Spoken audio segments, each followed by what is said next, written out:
Hello, hello, hello. Good morning, boys and girls. How we doing? Another day. More trees to chop. Got to get that farm on today, I think. Any sales yesterday? Any sales? Any spicy sales? Oh my god, a gravity well. Oh my god, it's chaos. Who's going to come out the victor? Oh, we're getting cooked. Getting cooked. Right, let's get this on the go, shall we? Boys and girls. Boys and girls, it was a busy first day. I hope people had, I hope a few people were able to snag some of those big sales. I don't think there's going to be too many days of, like, crazy wonder sales. Turn the tunes down a bit. But, it was an interesting first day. 1.2 million in sales for now. I tell you what, I sold the best part of fuck all. Like, genuinely. I sold, like, basically nothing. Now, I don't have more than 15 or 20 items crafted, to be honest, because I didn't actually spend huge amounts of time farming the lumber yesterday. But, yeah, I sold the best part of nothing. Draenor has a lot of competition already, cancel scanning and all sorts of stuff. So trying to sell it on Draenor is probably a terrible idea, but it's, I sold next to nothing. But I did get a bunch of my toons distributed around in areas which will be convenient to just sort of like log them on. They can whack a tree and then they can get logged off. This will also be convenient for this might also be convenient for when we have to log them on every day to sell shit anyway. Going cross-realm is the play, I think. Loads of realms still have zero stock on many of the decor items. Yeah, I totally 100% agree. I will probably spend the next couple... Sound in background, I think, is on every account. Whoops. That needs to not be a thing. You guys don't hear all of that, but I get bombarded with 5 different copies of the same audio. Sound in background off. I think there is some work to be done on finding some spots to leave some dudes at, to just log them in, whack a tree, log them out kind of thing. Whether I want to expand this to all types of lumber, I'm not sure.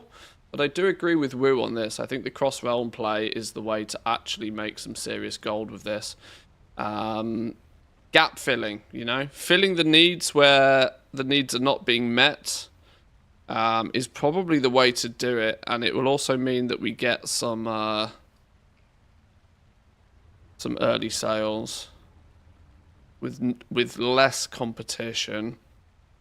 So we might look into that a little bit more today, or I might just go ham with the lumbering. I haven't really decided. Whilst the going's good, the numbers are actually disgusting at the moment.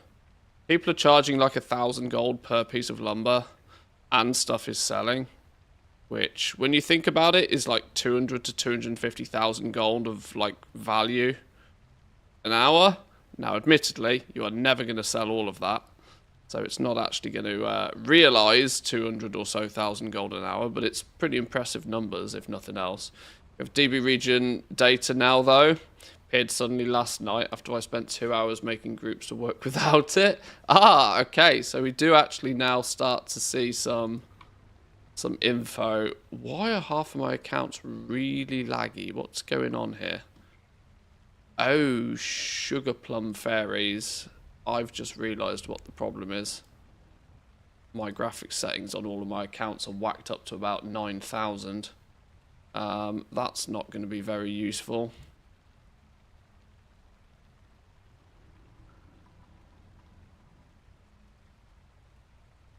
Especially while streaming.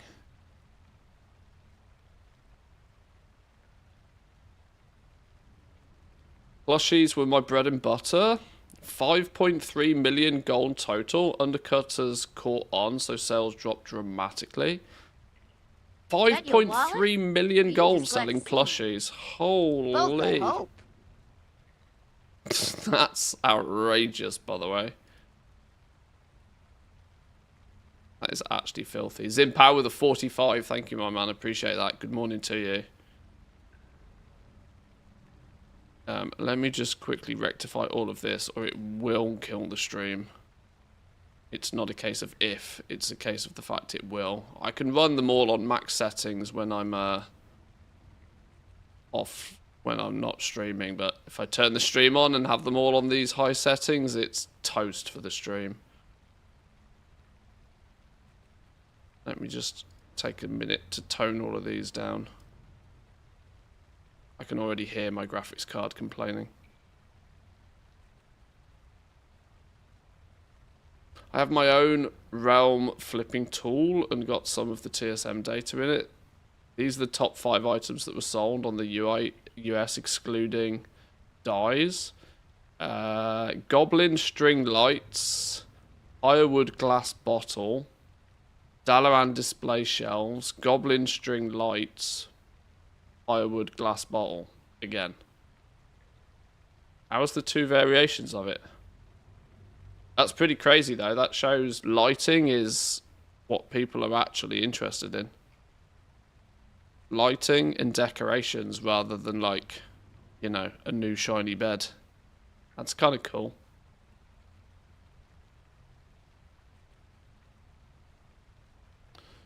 Big lighting gains, yeah, for sure. Oh, that was top. Oh no, it's either that's fine either way. It's a good indication of what's popping, you know, what people are into. If everybody's logging out real quick, let's give warband access to a character that's useful to have warband access on. My computer is actually having a real hard time right now. Why? Why is it stuttering and lagging like a horrible thing? The firewood thing is the light that's usable outside, somebody mentioned yesterday. Oh, that would make a lot of sense, actually. That would make a lot of sense. If there's, yeah, that would make huge amounts of sense. They've really toned back on the amount of stuff you can decor on the outside of your house. They seem to have put some pretty strict limitations in. And I think one of the things they've hard nerfed is like lighting in general.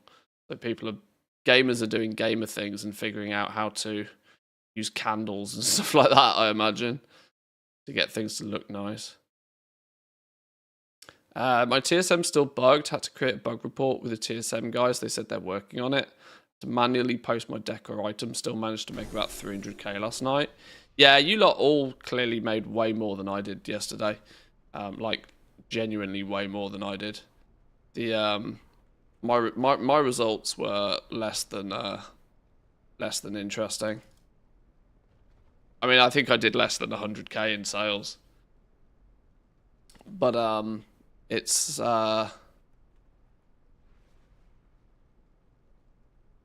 lighting, not lightning.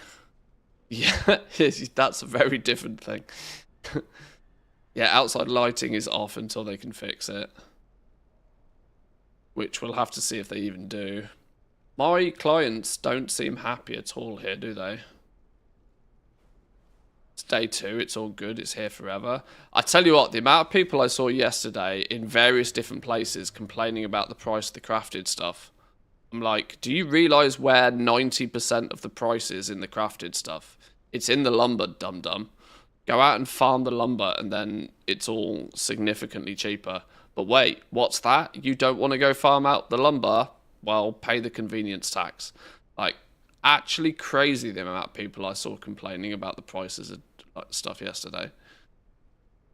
People don't take more than 3 seconds out of their day to like even consider maybe why the price is high. It's literally day 1. Literally day 1, and you have to farm for a reasonable amount of time to craft every single item. The expectation of everything being on the auction house basically for free within minutes is kind of wild.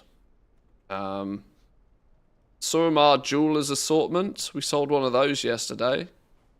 And there was one other thing we sold that's apparently not on this page.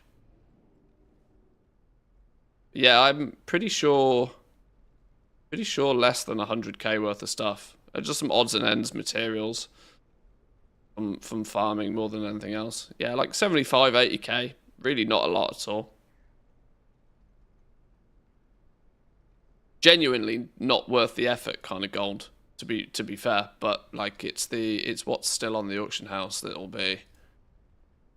You know, we got a bunch of stuff still on the auction house still. Mostly jewel crafting stuff, because I went round and picked up all the jewel crafting stuff, recipes. Crafted a few of these up. But to link it back to what Wu said this morning, I think actually switching off farming and crafting itself and just flipping the efforts of others, taking the efforts of others to realms where there is literally nothing even in existence, might not be a terrible idea, but it's also very risky because getting cheap deals at the moment to do that is going to be few and far between. Slower than I thought. Was expecting more traffic with the Decor, to be honest. I think there's probably some subtlety here that players will want to like, weirdly, I think players will want to level up their housing to like rank 5 or whatever it is first. Persephone was saying this yesterday, and it made a lot of sense. People are going to want to get like the higher levels, simply so that they can start building their house. They're going to have a higher room placement budget. They're going to have a higher decor placement budget. One of the things that I think is going to be a slight drawback and a slight negative of housing is that there isn't really any way to like select a section of stuff and like blueprint it or like copy it or paste it. Meaning that if you make a room and then your house upgrades in size and you want to stick another room onto it, or you want to expand it, a lot of people are probably going to feel that they're going to have, you know, if they spend all of their decor budget on the first couple of rooms and then they're like, oh, I think there's probably going to be quite a lot of people that will take this slowly and will just chip away with it. I think people will be collecting the decor and stuff like that now. We as goblins kind of half expect there to be a bit of a mad rush, because everything else usually is a mad rush. This could not be more casual content if it tried. So maybe there isn't that much of a rush. Maybe, you know, people were logging on, people were getting their house, they were exploring the neighborhood. You know, maybe they were looking through the items to decide what to collect and stuff. But maybe there isn't really that urgency with some players. I don't know. And let's not forget that all of the lumber is being valued incredibly highly right now because it's scarce. And you should be doing that. Like, don't let me make it sound like you shouldn't be charging stupid money for your lumber. You absolutely should. Hive mind lumbering at the moment. Hive minding it is a play, by the way. Do you have to dismount? Can all 5 in the hive mind whack the tree and then just fly away? I mean, that is the play, by the way. That is actually outrageous. Yes, you dismount, but it's still worth. Yeah, I mean, I would almost contemplate, if I'd got a team set up with the hive mind, I would probably be doing exactly that. Is it really better than 5 druids? I don't know. It's the only thing I would say that makes it different to druids is that you're flying around as one unit.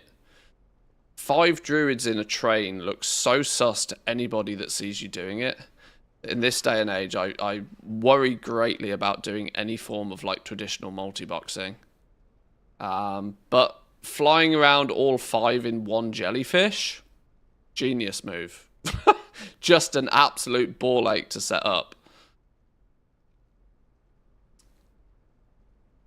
People will report you, and I have druids. Oh yeah, if you fly around with a train of 5 druids, you are getting reported. And you like, my opinion is it's literally just a matter of time before you get slapped. And I'm not willing to get slapped for the sake of, you know, some lumber farming. Wrench RP PvP Chromie time shard to myself. Well, yeah, if you can set it up properly, then that's a good way of doing it. Yeah. Let me grab me coffee. Hang on.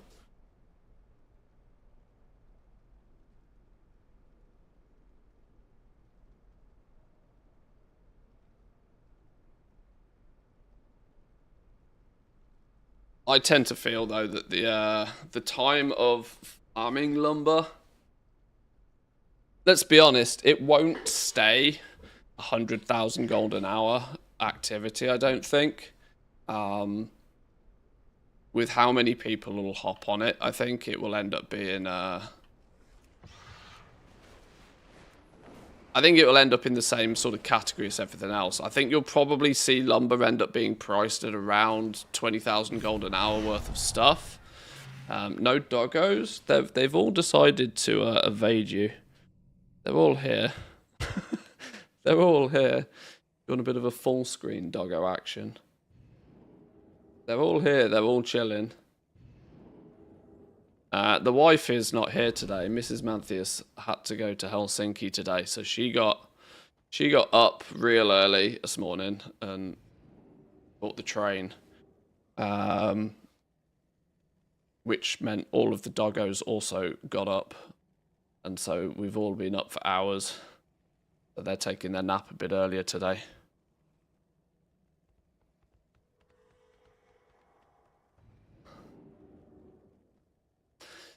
Regarding the gold rush, consider how many people are not subbed, didn't pre-order yet. I think the biggest spike will be midnight release. Neither of us know for sure, but I have nearly the exact opposite opinion. My take is that housing will basically be old news by the time midnight launches. Because you only need to have pre-ordered. You don't even need to have ordered the Epic Edition. All you need to do is pre-order. Now, if you've played this game a reasonable amount, at this point with housing launching, sure, it's before Christmas. Nobody wants to shell out an extra $50 if they don't have to before Christmas. But your pre-order does literally get you something pretty tangible this time. I'm not a big fan of pre-orders. I'm certainly not a big fan of like early access and epic editions and that sort of stuff. My opinion on that has been pretty clear over the years, but there's no denying that if you do play this game a reasonable amount, just give Blizzard $50 right now. You get housing right now, and I genuinely think it's got to be 50, 60, 70% of the player base who has done so already. From a business perspective, this is the exact reason housing has launched now and not with the expansion and not even with the pre-patch. Housing has come out now because Blizzard gets to just hoover up money in Q4, which is the time of the year where all of the money is being spent. And it's the period of the year where all big businesses make the vast majority of their money. So there's I think there is an actually scary amount of people that have already bought Midnight and are now doing everything. And with the hype around it from all of the content creation, all of the streaming, everything, I really do feel that right now is probably almost as busy as it will ever be. And I'm even concerned that by the time Midnight comes out, people will be like, oh, endeavors are here, cool. I don't need to finish making my house or anything though. I genuinely think it'll be yesterday's news by the time Midnight actually launches. There certainly won't be a wave anywhere near as big as what we're seeing now because everything will already be established. By the time Midnight launches, Decor will already have stabilized in price across the entire region on every server. There will be no more gaps. There will be no major. Like day one spikes in prices and stuff. It will have already happened, and it's happening now. People will be hitting the farming Decor hard to pay for the expansion and Bruto. Nothing else to really do at the moment. Well, that's a good point. Soon as word spreads, soon as more people take a look at the auction house, I think you'll find an awful lot more people will go, oh, I can make 20,000 gold an hour farming lumber and crafting and selling a few Decor things. Boom, that's how I'm going to pay for my Bruto. That's how that... But I think that's actually spot on. That is exactly how people are going to do things. Because, yeah, you're right. If you've done Remix and you're not too fussed by any of the classic shenanigans, World of Warcraft, this is what you do now in World of Warcraft. I'm also using this as an opportunity to farm some lumber, but also level up this Druid's herbalism and mining. And we can do some farming at the same time. What I probably should do is get a few of these guys just chilling somewhere. Whose zolders are.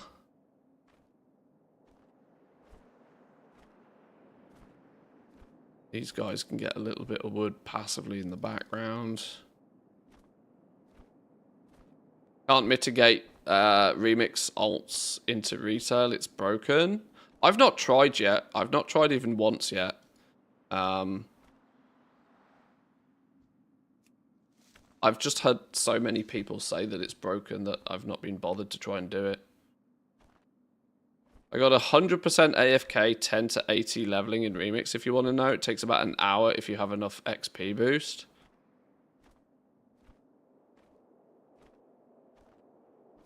There's an element of curiosity, but I don't think I'll be really leveling many more alts in Remix.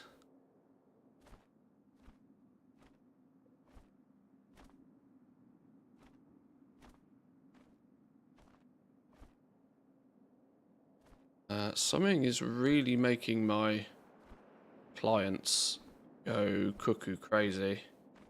I really hope I don't have a TSM crafting queue open somewhere, because I'll never fucking find it.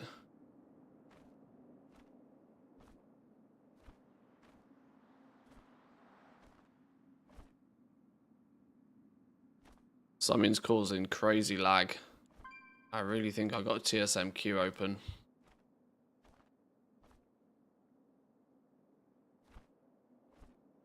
Although my graphics card is once again trying harder than it should be trying. Let's turn everything down.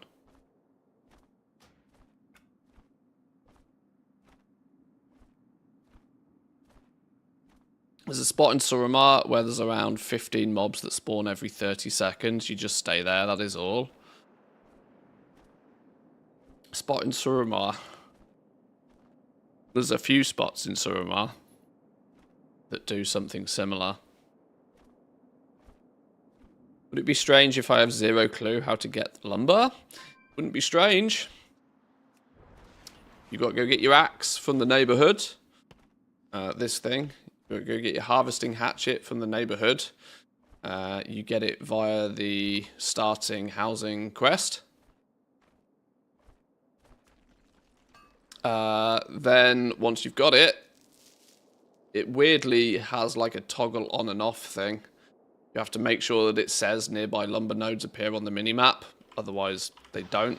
I don't know why they felt the need to do that, not just make it a, you know, a buff button. This damn item is also warbound and it's also unique, which makes it incredibly frustrating. I lost it a few times yesterday because if you press the deposit all warbound items when you open your warbank, it goes poof. And then you've got to go find it again, which was kind of frustrating yesterday, but...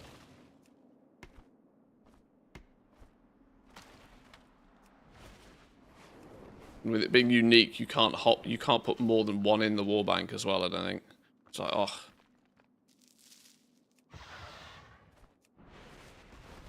But yeah, once you've done that, fly around, whack some trees. Whack some trees.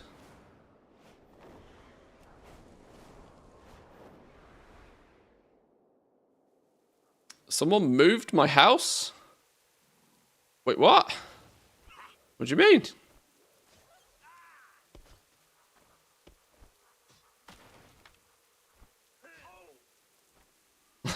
Somebody moved your house?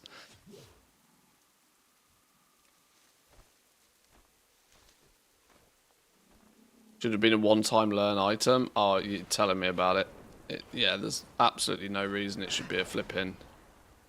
You need it on every single character that needs to whack it. But, once again, like we said, it's friction, right? That means anybody that's just casually scouting around on an alt or something might not be seeing lumber nodes to be able to pick up bonus extra lumber. It does more so push it into the category if you've actually got to think about it and you've actually got to go and do something. Which will... These are all reasons to why it will hold its value a little bit better. It was shifted over 2 meters to the left, including the rainwater barrel, but not... Oh, okay. That's weird.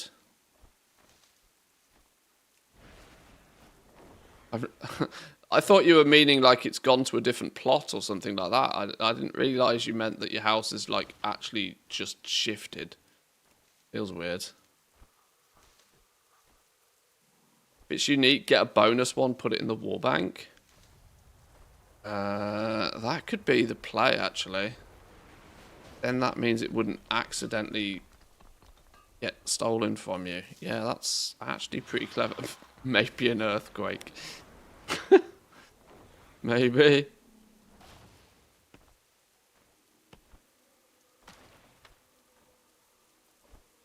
Stone paths were still in the same places, though. Interesting.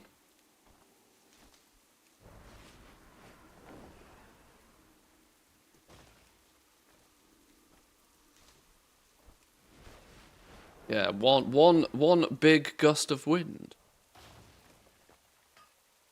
That will do it.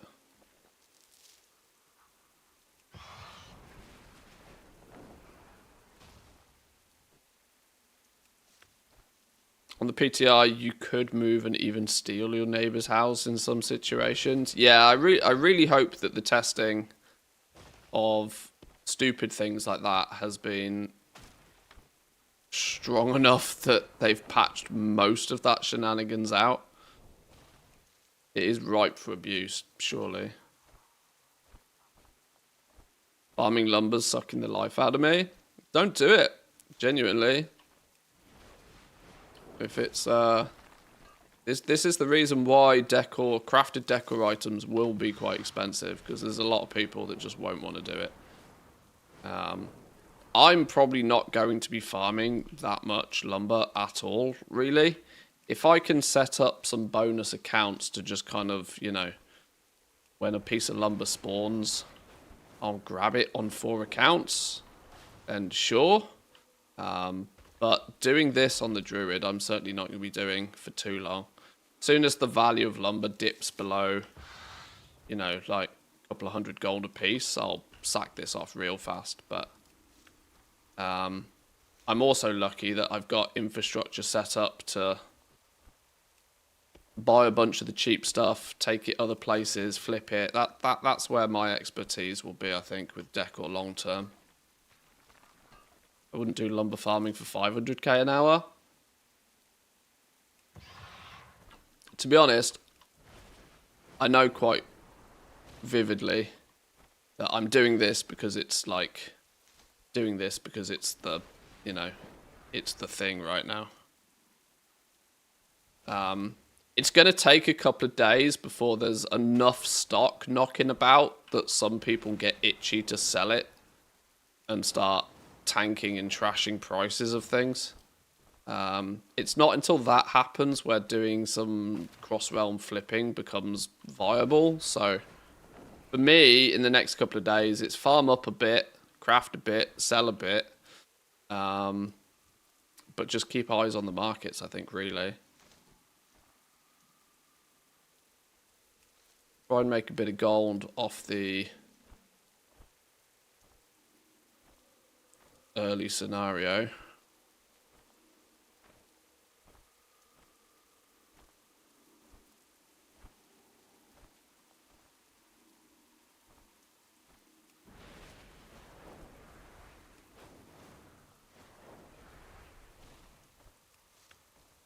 I'm already bored enough. I went on a Russian shopping spree this morning. Okay. I don't know what that means.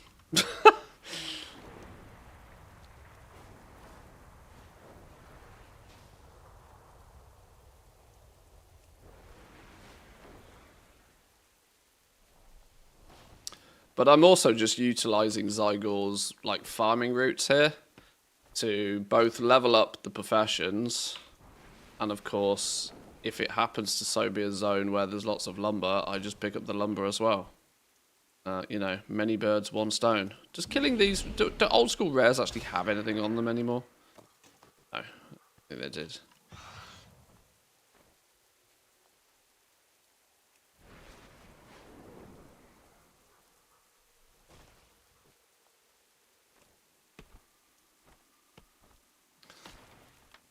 They had a lot of decor under 5k, bought it all. Oh, I see. That kind of shopping spree. Yeah, see this is it, right? This will be the thing. Also why I know that the value of lumber will probably get absolutely trampled on is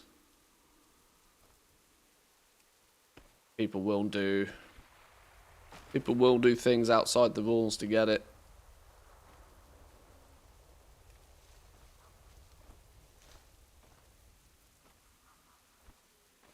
Remind us to use the daily cooldown of WoD Profession secret books. Oh yeah, that's true.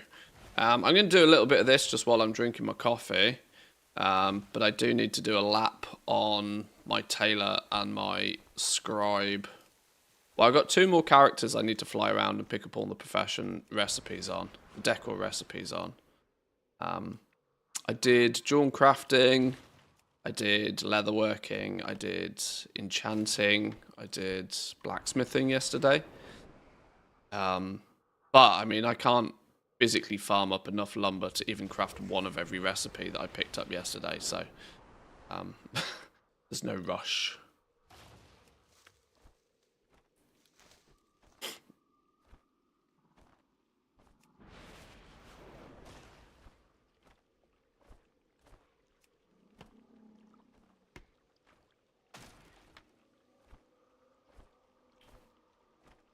The decor stuff's posted on individual realms. It's not on the region-wide auction house. It's not classed as a commodity. They're single stack items, so they're treated the same as transmog, pets, mounts, that sort of stuff.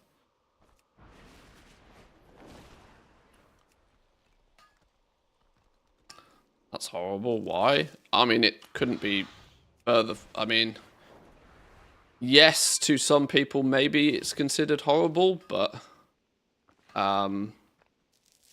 it's the only, like, if you want to make any gold from it, it needs to be that way.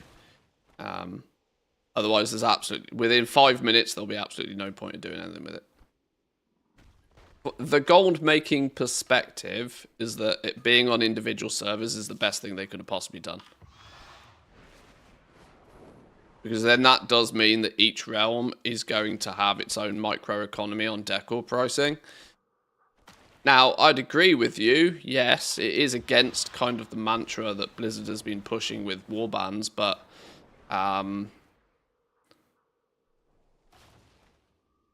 I am still yet to see from Blizzard that they actually build the game with a warband focus.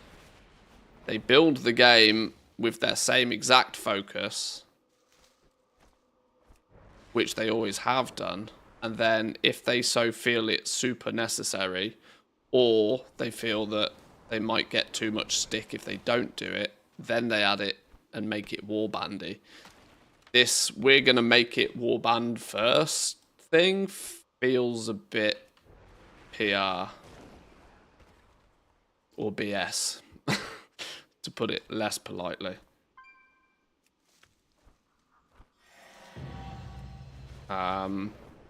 Simply put, as well, having all the decor on individual realms will mean that there will be 80 times the amount of it that's, will, 80 times the amount of materials will be consumed, 80 times the amount of lumber will need to be farmed, because every single server will need to have every single piece of decor for sale. And then multiple of. Look at just how many materials exist now compared to before we had the region-wide auction house. It is a fraction, and I mean a tiny fraction, of what used to exist with materials that exists now. Rarely do materials stack up to much above 1 million. And that's to supply an entire region, right? It was not that uncommon in Shadowlands, for example, for individual realms to have more than what the entire region has now.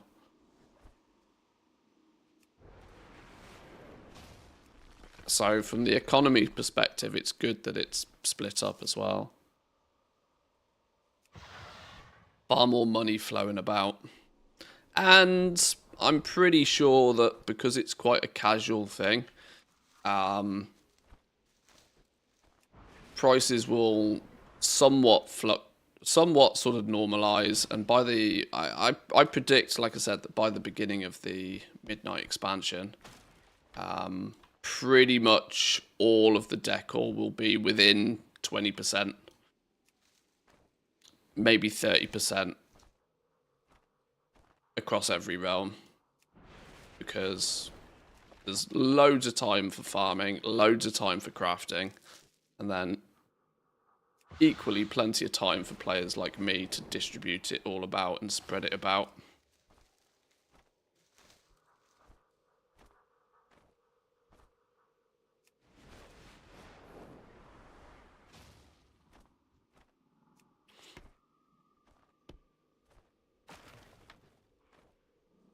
I know many people like double gathering, but I actually find it inconvenient. Too many things on the map, and I'm not sure there is much advantages over focusing on one type of resources. You kind of spread your time between two resources anyway. Depends on the price of the things you're picking up. I would agree with you that in a world where, say, null stones are 5,000 gold a piece and all of the ore is like 20 gold a piece, that your best interest is then doing pure mining, because any time spent not picking up something that might give you a null stone is actually inefficient. But when everything is roughly the same price, both herbs and ore, which does tend to happen outside of like rare occasions like null stones, you just spending less, your wasted time with gathering is usually traveling between one node to the other. So the less flight time and the more picky up time out of your hour, the better. And so hence why jewel gathering is actually significantly more optimal. But like I said, that does require every single item you're picking up to have a roughly similar value. Today, for example, actually doing what I'm doing now, which is picking up herbing and mining, is quite a suboptimal way of doing it. I should absolutely 100% just be flying around picking up lumber today, because people are pricing lumber at 1,000 gold a piece. When that lumber comes down to 200 gold a piece, 100 gold a piece, 50 gold a piece, then you'll be more focused on doing it on a jewel gatherer. Because right now, any time spent picking up herbs and ore is actually less time you could be picking up a piece of lumber. So it does kind of depend on the value.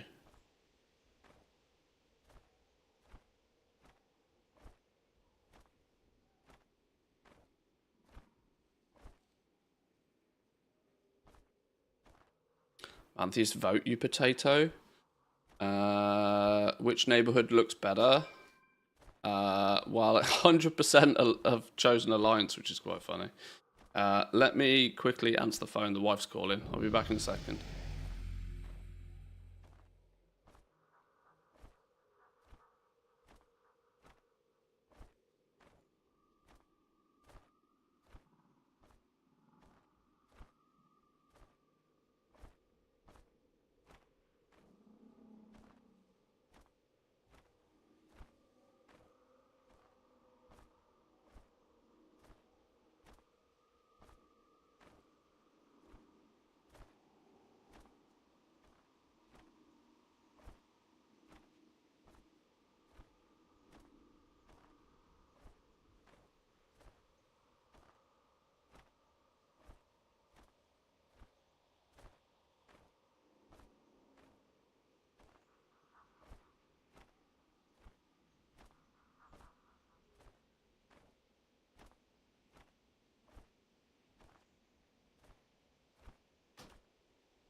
Alright, we're good.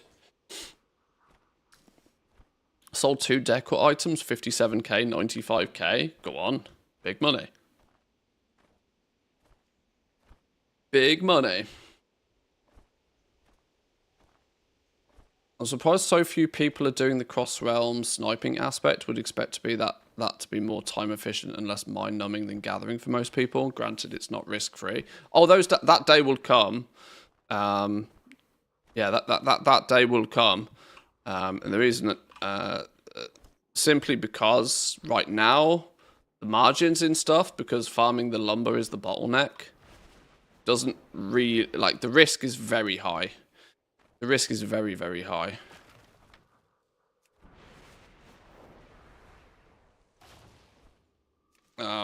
Because, you know, there is a steep markup today and probably for the next few days on every single piece of lumber. People are charging like 500 to 1,000 gold per piece of lumber, and they're still making significant profit on top of that. You know, these items that are selling for 50k plus, if you think about it, like that 50k item that uses 20 pieces of lumber is the equivalent of basically saying you're charging about 2,000 gold for each piece of lumber. Which, when you're potentially able to fly around and gather 200 pieces of lumber an hour, is 400,000 gold at those rates, which is actually silly. Bananas level silly. So these numbers won't last for very long, but this is also why most people who are able to and willing to do the cross-realm flipping thing will wait until the prices come down on the lumber. Because what you're actually looking to do is snag deals and then take them places to sell them at sort of compete at normal price. What you don't want is to go around and buy a whole bunch of stuff off a bunch of realms, take it to low pop realms, and then have the price of absolutely everything crash in 3 or 4 days, which will likely happen when stocks start stacking up. To then everything drop way below the price that you paid for it, and you know, you're then in a real shit situation.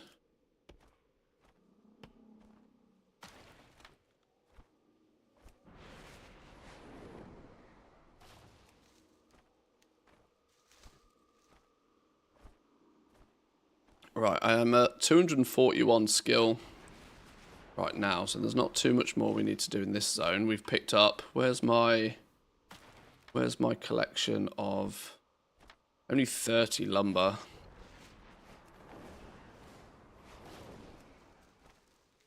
My guild chose the horde area, but it feels so not like a neighborhood. It feels like an expedition camp.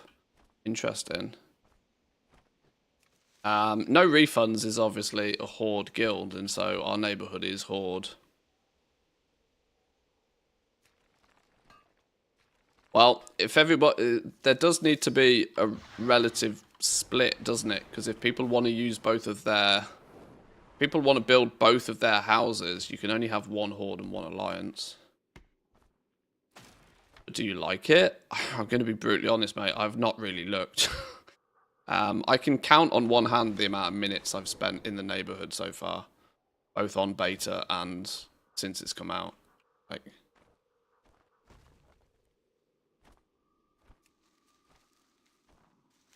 I mean, I like the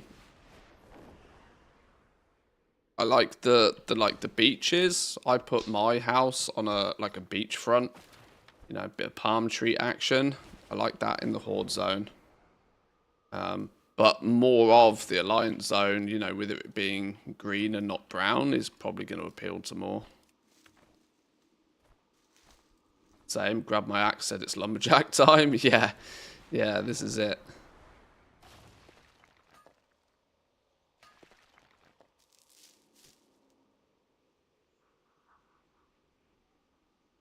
Welcome to the fur and mud huts with spiked sides.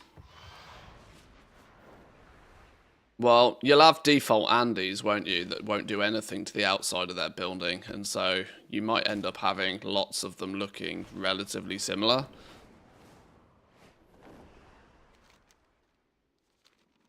I'm going back the same line. That wasn't the plan. But, yeah, just give it time. You know, people will make it their own. People will make it their own. This is day 2 of an MMO's player housing. To expect anything less than mud huts right now, or anything more than mud huts, sorry, is, you know, it's a bit early, isn't it?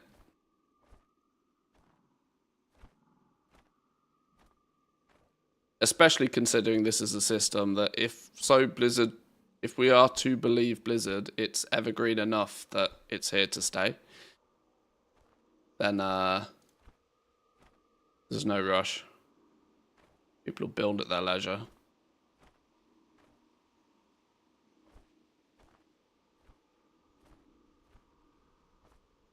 I think I've got 3 characters on the same shard here, which is not helpful.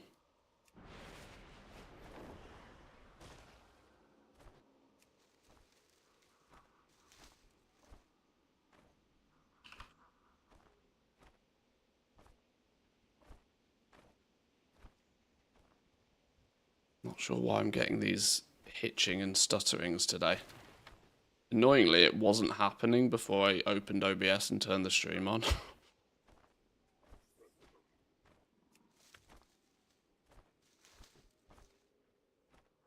I put my house on the closest spot to the portal. I'll just use it as another Hearthstone, that's all. I figured that out yesterday. And I actually realised I have accidentally put my house as far away from the portal as you can possibly be. So, yes, I realised that, but I realised that by accident. I realised that, sugar. That would have been that should have been a bigger consideration. Now, of course, I can always move it. I've not done anything with my house yet, but it's the choice of, do I go for utility or do I go for aesthetics? And I'm not going to lie, having the house right next to that portal, that's, it is a bonus Hearthstone on all your characters, isn't it, really? Which could be very useful.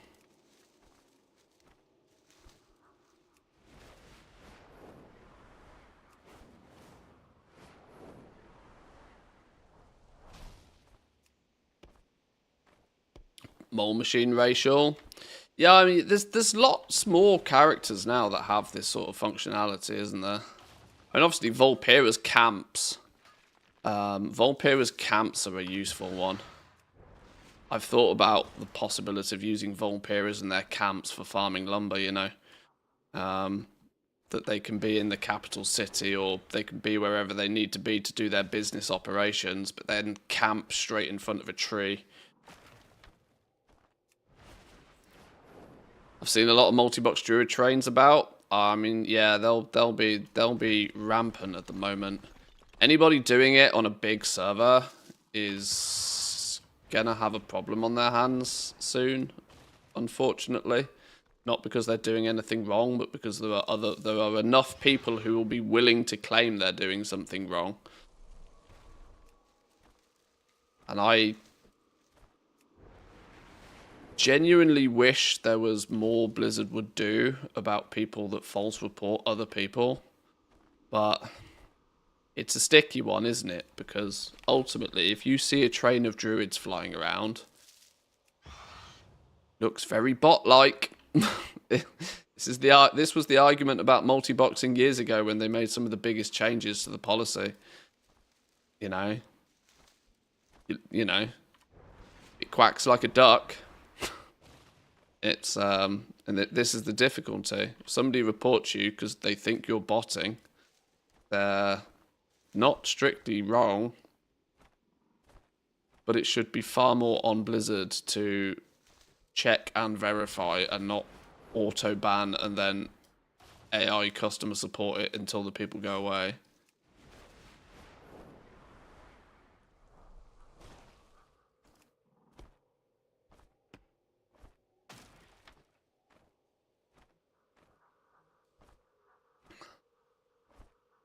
Check reports better and put some money into that. Yeah, they absolutely should do. Totally with you on that. No surprise when you outsource your customer service to a robot, you get, you know, fucking clanker quality, don't you?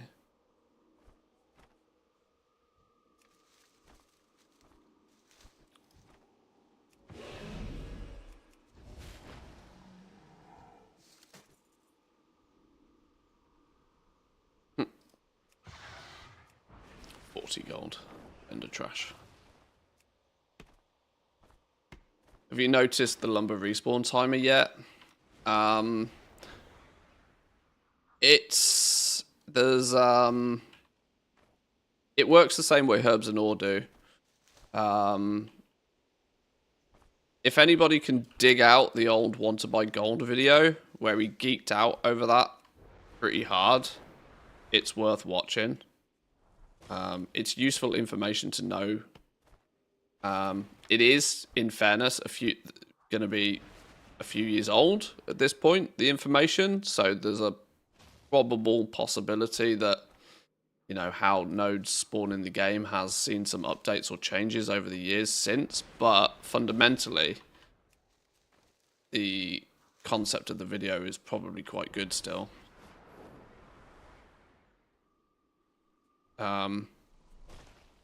All nodes tend to be, or should I say, gatherable nodes tend to be clumped together. And so when one is picked, another one will respawn somewhere else. This is designed to ensure that there is always nodes up in a zone. So that if you have multiple people farming in the zone, multiple people should be able to find things. Now, if you're really clever, you can start to figure out which nodes and what the clumps are. And if you can start figuring out what the clumps are, you can start to narrow down your route to just nodes that are within that cluster, so that you basically end up force spawning nodes eventually. And I would imagine lumber works in a very similar fashion, that there'll be certain trees that will be clumped together. Now, I would want to point out they're not necessarily close together, and that is also by design. You know, they want linked nodes relatively distributed about. Otherwise, you just stand in one spot and you just force spawn and hyper spawn nodes, which is the opposite of what Blizzard actually wants. But if you can find some that are relatively close together, it becomes a little bit easier to figure out which ones are connected. And if I loot this, where does one spawn? And like I said, real clever people narrow it down to like, okay, these 4 nodes are all linked. So if I put a character on each 4 of those nodes, one of them should always be able to pick it. I'm going to say Shadowlands was probably the last time people really put effort into trying to figure this shit out.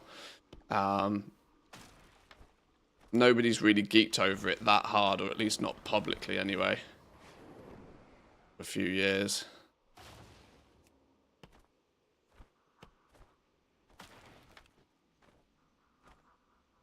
Do you think they'll make wood chopping a new gathering profession? If they were going to, they'd have done it now. If they were going to, they'd have done it for this. There's no other reason for it, particularly outside of this. This would have been the absolute ideal opportunity to have done it. So the fact that they haven't kind of gives me a strong impression that they're not going to. Fun fact, an awful lot of the Decor system was just straight stolen from a private server. And that same private server where let's just say they took a lot of inspiration.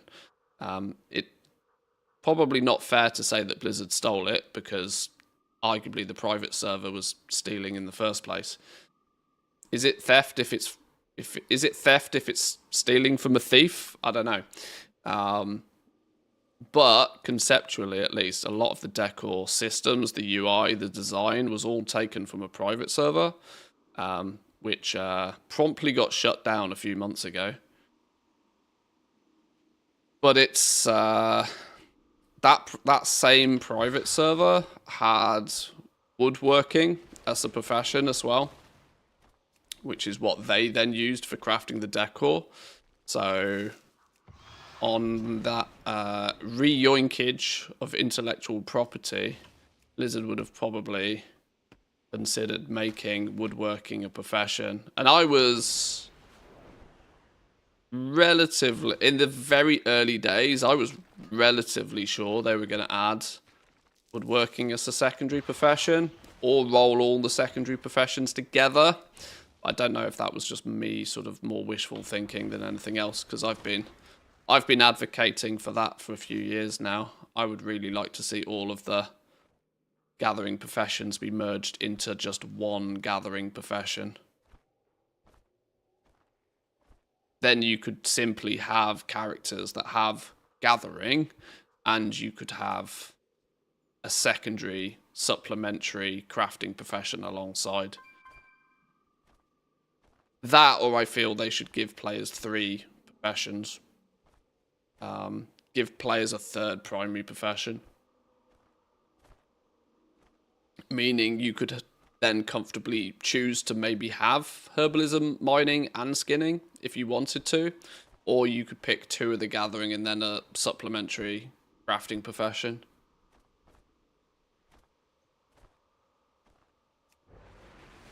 But there's not really been any indication from Blizzard that they have any plans to do anything like that. And the fact that prime opportunity with Decor to do it, and they didn't, kind of even more emphasizes that they might not really have plans to do it even.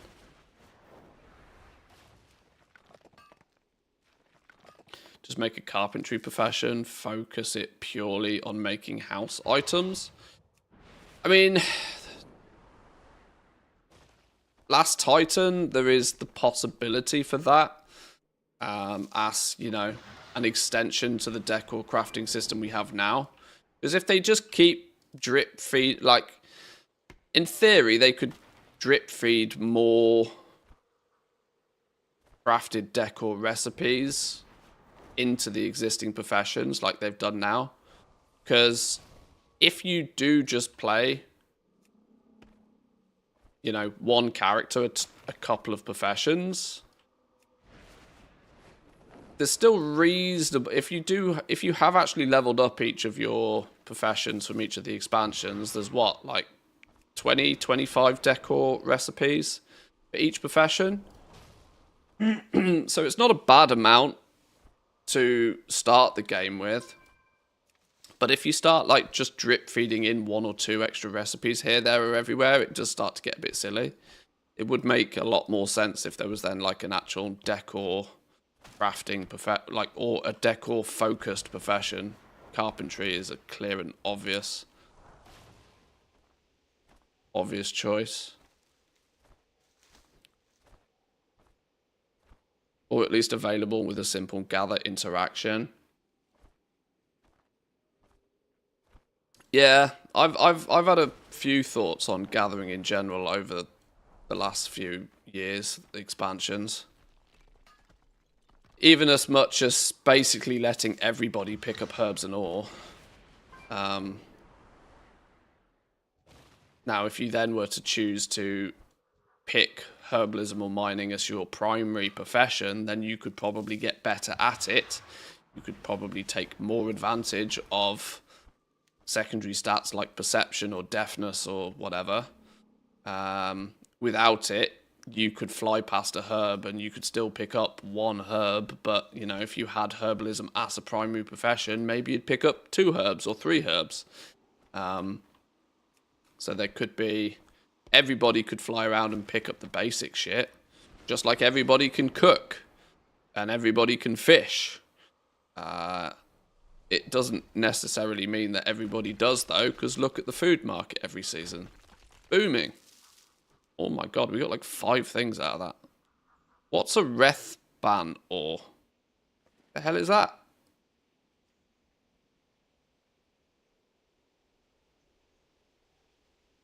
What the hell is Rethban ore? Have I never heard of that in my entire life, and I've played this game for 20 years? It's a quest item? Okay, sure.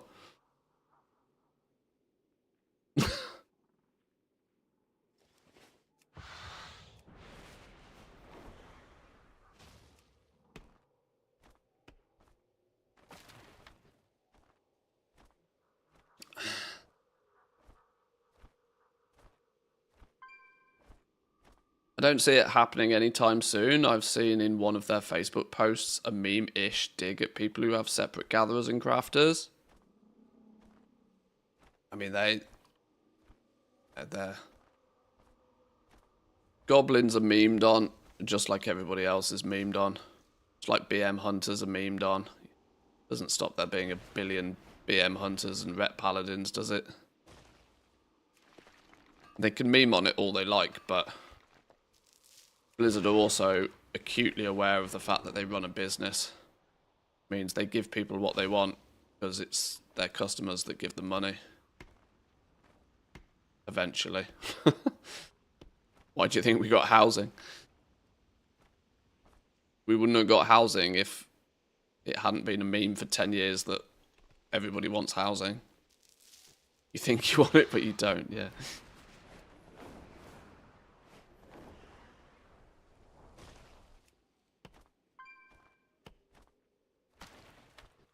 Yeah, I mean, yeah, that's a really good point, actually. Even the pandas were a meme in the beginning. Now it's probably one of the most popular races.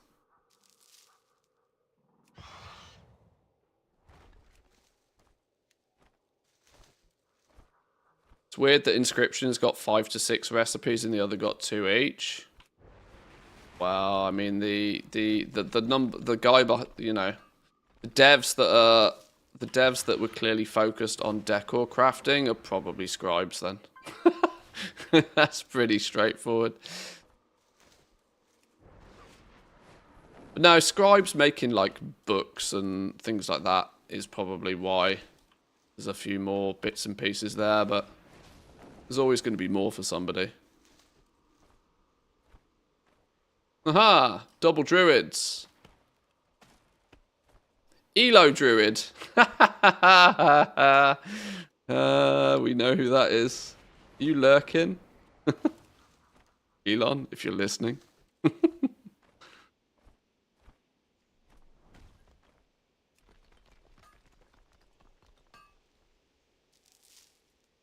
It does seem like it was a bit rushed out. The fact that we're cooking Decor, but it only starts in Pandaria. Well, it had to come out now, didn't it? Like, this is the grand plan, right? It's the absolute grand plan. The grand plan was that it's going to come out. It's going to come out, you know, Q4 2025. Get it ready. And that's been the, you know, make it happen. What can happen by that date and what can't happen by that date. I am still, as much as we can nitpick, incredibly thankful that there is even any crafted decor, to be honest. Because the amount of love that crafting gets outside of a period where it's like an expansion feature, we could have quite easily ended up with like, oh, 4 War Within crafted recipes, a bookcase, a bed. You know, they could have really done the minimum viable product thing. They certainly didn't have to create 250-ish recipes for crafted items. I think it's about 10% of the total collection is crafted goods right now. I think there's a couple of thousand pieces of decor that can be collected in total. And if 250 of those are crafted, it's, you know, a good 10%, which I think provides options to people. I mean, I'll take it.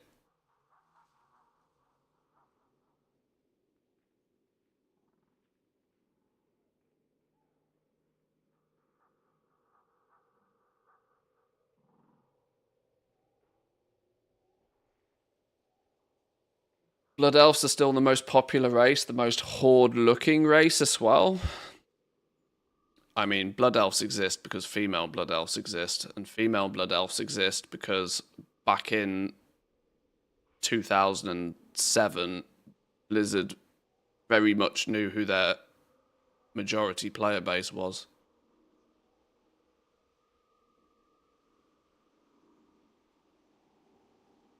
Their entire player base consisted of horny young boys, so hence Blood Elves exist. And Slutmog became a thing.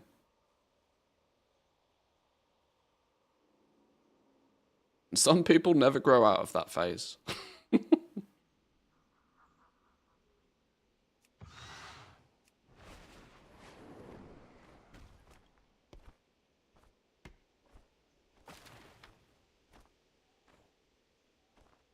A friend told me you can only own 5,000 items. I suspect there will be a cap on it. I would have hoped the cap would have been a higher multiple of all possible decor than 2. But how many people are actually going to have every single possible decor item? There is obviously lots of people that will aspire to have every single piece, but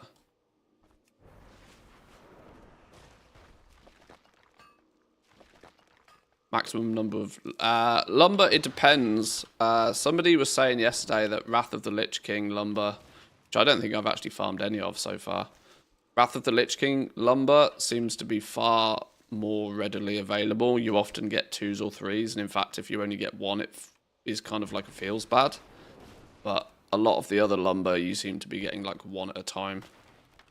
I would also suspect that given enough feedback, which will inevitably happen because everybody wants things for free and complains when they're not free, I wouldn't be too surprised if in a couple of days' time we see a hot fix to the amount of lumber, which will in turn have quite a big knock-on effect to the market.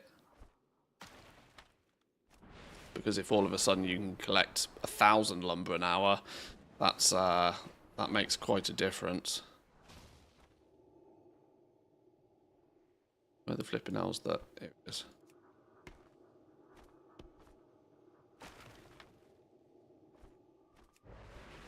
Alternatively, it will just be one of those things that Blizzard will just ignore it for a few days until the market sort of stabilizes a bit. But sometimes it's difficult to ignore the vocal minorities.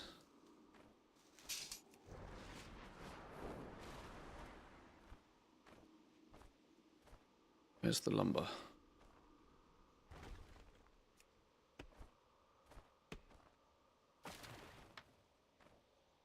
Gonna get botted to hell and the market will dump low enough for people to not care anymore. Why, yeah, I mean that's the balancing point, isn't it? That's the tipping point. This is why you get in, you act relatively fast, and then you change your tactics for when that happens. I'll spend a few days doing some actual gathering of my own stuff whilst the market prices are high. Craft a few bits and pieces. Fortunately, the actual crafting cost of everything else that goes into most items at the moment is pretty much a nothing burger. Most actual decor items in terms of old school materials are only, you know, a couple of thousand gold maybe at best. So there's huge margins in the lumber right now. The vast majority of the cost is from the lumber. So when that inevitable oversupply of lumber does eventually happen, we just buy up all the cheap shit and start spreading it around. It's all good.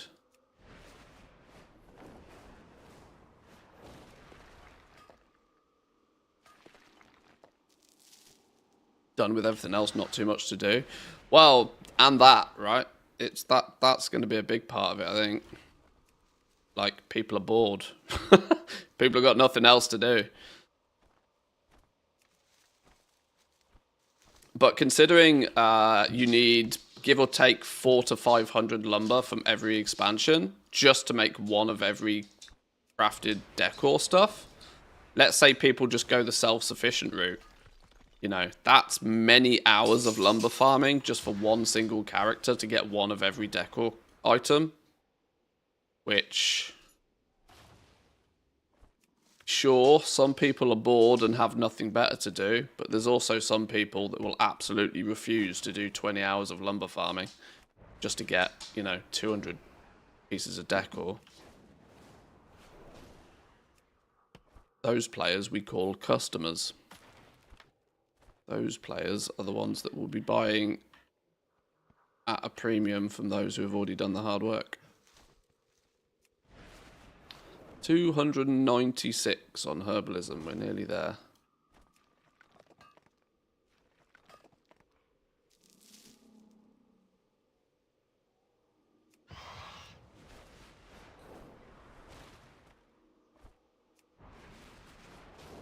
There's the herb.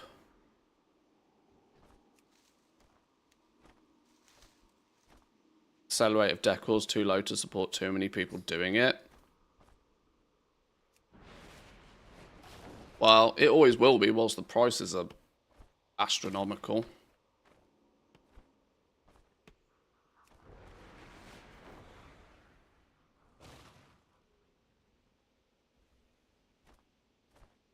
Like I said, whilst everything is being posted at like 1,000 gold per piece of lumber, yeah, you're not going to get many buyers. These are what we call the miracle sales at the beginning, when everything is brand new. This phase lasts a couple of days until oversupply kicks in. And it always does. Always, always, always does. There is never a time where demand truly outstrips supply.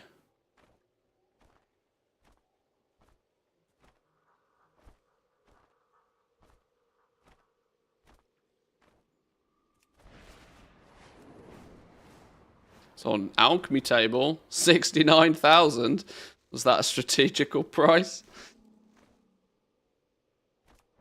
Nothing, no 69 is accidental. In all forms.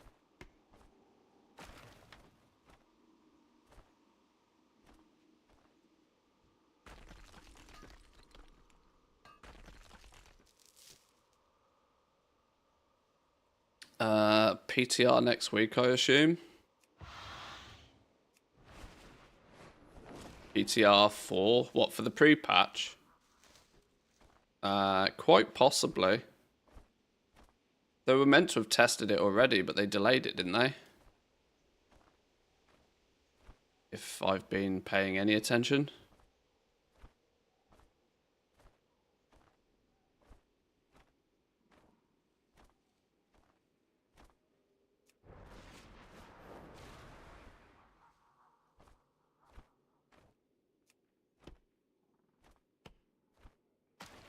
Is there a site add-on where I can see which Decor items are sold the most in the last few days? Well, as far as the EU is concerned, it's only been on. Decor's only existed for 24 hours, so. But websites like the Undermine Exchange, I believe, have been updated now and will, at the very least, show listings. And TSM is tracking everything, so give it a day or two for some data to exist. And we can start paying a little bit more attention.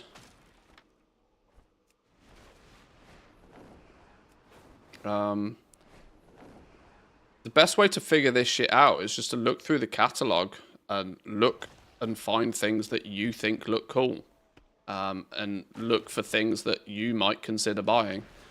Because if you might consider buying it, guess what? So will probably an awful lot of other people. Probably why the silly little plushies have done fantastically well already. Because people have gone, oh, that's cute. I want one of those next to my bed or something. And I've bought one for 40k.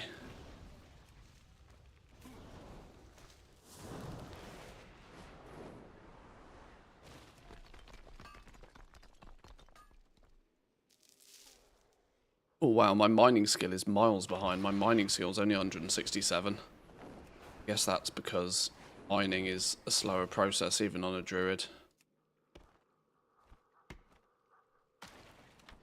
Flipping Elon, man. Stealing all my lumbers.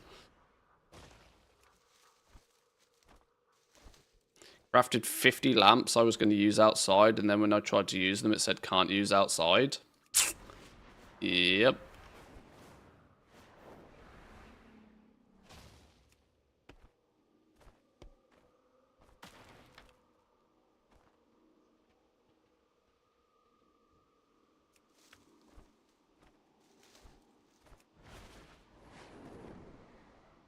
Right, let's at least get herbalism to 100, 300.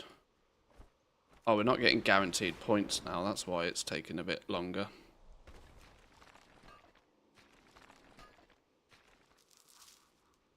He's stream sniping you. He could be lurking. He could be listening.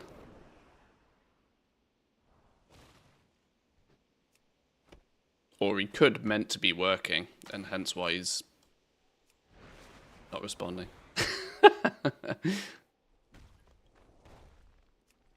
He lives on Draenor too, so no surprise we're in the same shard. Of all the zones in the game, he had to pick mine, right?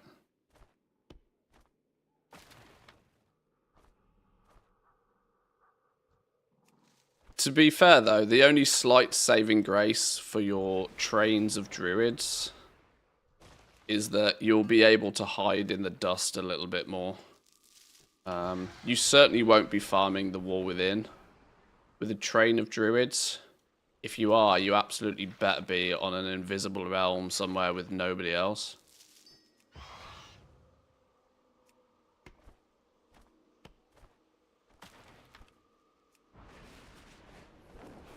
the fact that you'll be able to be literally in any zone, pretty much any zone in the game, it's not going to be overly difficult to find a quiet zone. Is the route created by... No, this is Zygor. I'm using Zygor's profession leveling guides.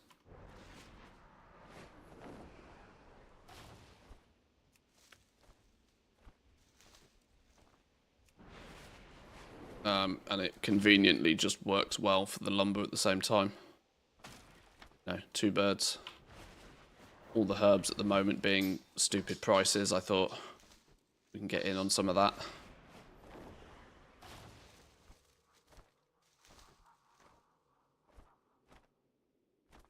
Good news, the creators of Elf UI are not quitting. I have my nice UI back, no more squinting at the screen to read some stuff. Oh, okay.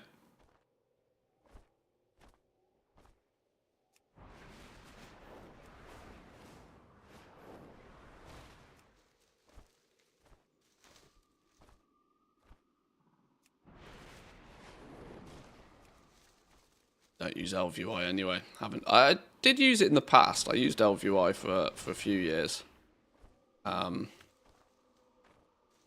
thing for me though that was the biggest frustration with LVUI was that keeping the damn thing up to date, and the fact that it kept screaming at me every time it wasn't up to date was the thing that annoyed me more than anything else.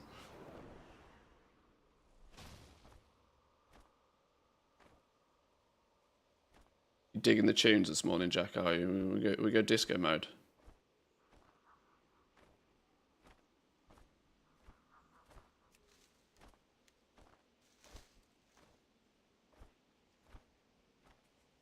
Is it out of Blade? Yeah, it is, isn't it? Yeah. The Vampire Disco, right?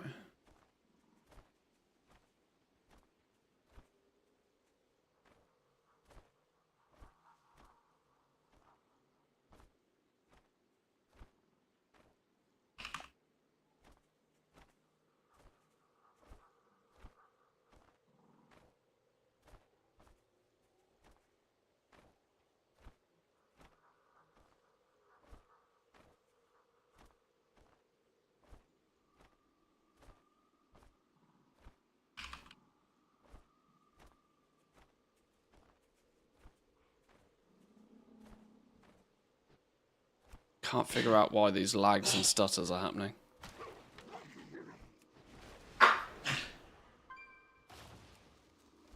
Now I just want to see Blade again. It is an awesome film. What's his name? Wesley Snipes? Hey! Herbalism 300.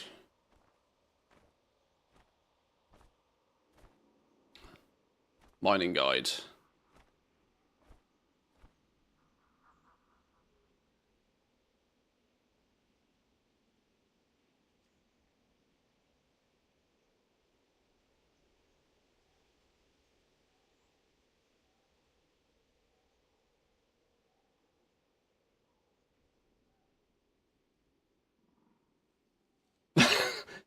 Copy pasta's ridiculous, Jack. Does anybody know of a site with farming spots for different items that include actual numbers? Not really, although I would suggest maybe looking at the Worth It add-on. The Worth It add-on will do something similar. Where are we going? Ungaro Crater for mining. Okay, disco over. Jack's disco's over.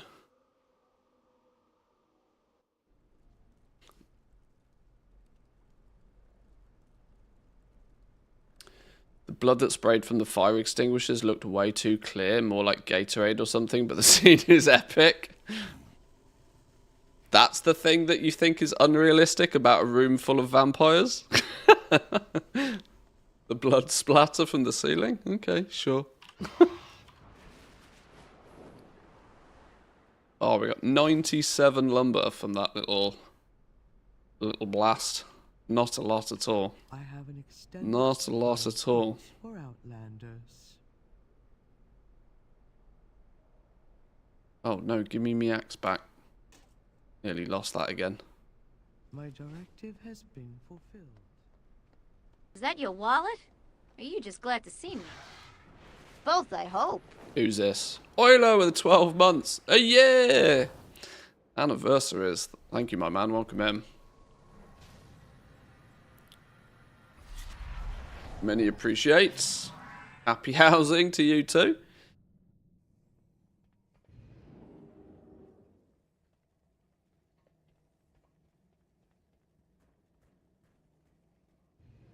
Anybody know how to disable this item comparison window? It used to be that I had to press shift to compare items. Now it's on all the time, every time I hover over an item.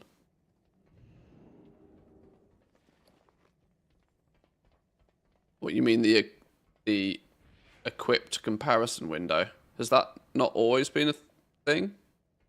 I don't know. I hadn't noticed.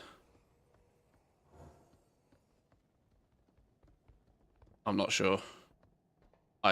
Personally, I think it's actually quite useful to have it. Might be something in the options.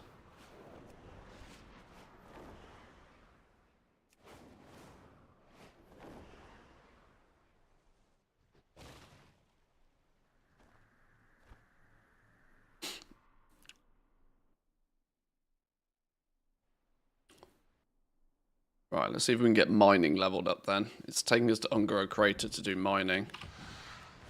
Not that we couldn't have done it in the other zone anyway, but Ungaro Crater could actually end up being quite a good place for lumber, because it's all fucking trees, isn't it?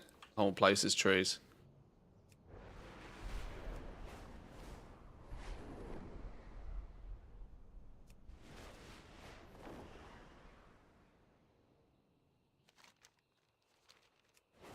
Nice big circle to get dizzy. It's a circle. Circle and trees.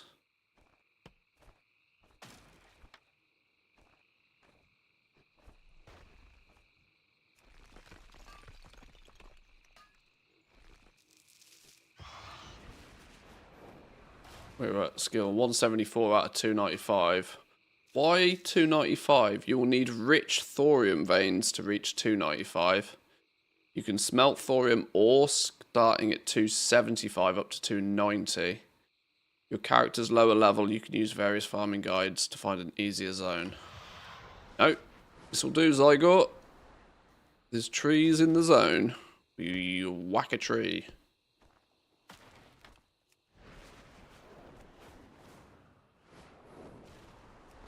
That means I should probably leave the rich thorium ones up, shouldn't I? I will take them anyway. Thorium ore still worth money because people turn it into thorium bars and turn it like literally 5 gold a piece and 40,000 of it sells a day. It's actually bananas that thorium ore is still competitively priced against current expansion materials. Oh boy.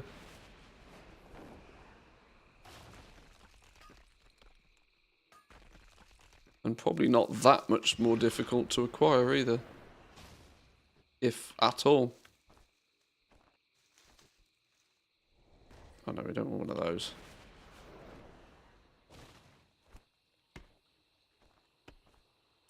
Need that last bank slot. I caved a while ago. I can't remember exactly when it was, but I caved and spent the 2.5 mil on it. I think it was at one point where I was actually buying an awful lot of stuff for cross-realm shenanigans. That I was increasingly almost filling my war bank. And that led me to bite the bullet and buy the last tab. Yeah, 2.5 million gold is bananas. I pointed this out in the in some feedback to Blizzard the other day. There was a bit of a discussion going on in the creator Discord not too long ago on when the transmog 800,000 gold transmog stuff was a buzz. There was lots of people complaining that that's far too expensive and nobody possibly would have 800,000 gold to ever spend on some transmog slots. And I was like, motherfuckers, the last bank tab in your war bank is 2.5 million gold. Like, you should be fortunate that Blizzard have only put it at this price. You know, vocal minority and all.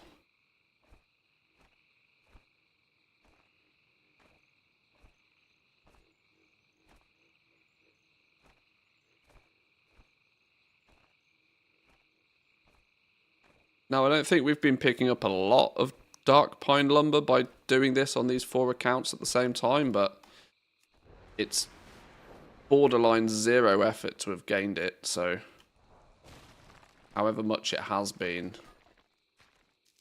it will mean that BFA lumber is kind of self-sufficient, hopefully, maybe, possibly. I mean, 100 lumber on each one of these would be beautiful, wouldn't it? I mean, we could craft one of everything from BFA just on top of everything else we're doing.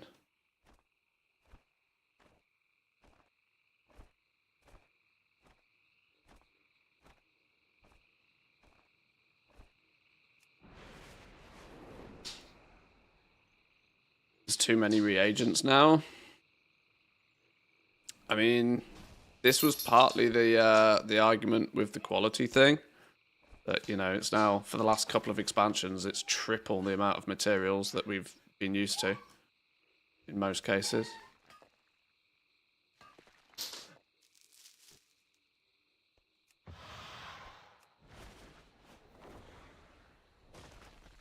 The dye bags, the dyes are an absolute ridiculous thing.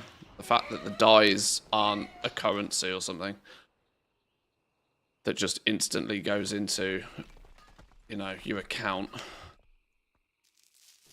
You could, in theory, you know, make the dye, as frustrating as it possibly would be, you could make it so that you have to click on every single one of the dyes, but they shouldn't live in your bags.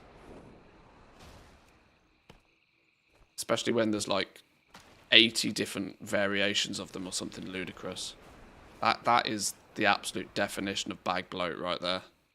You're gonna need a dye alt character you log on when you want to make something a different color.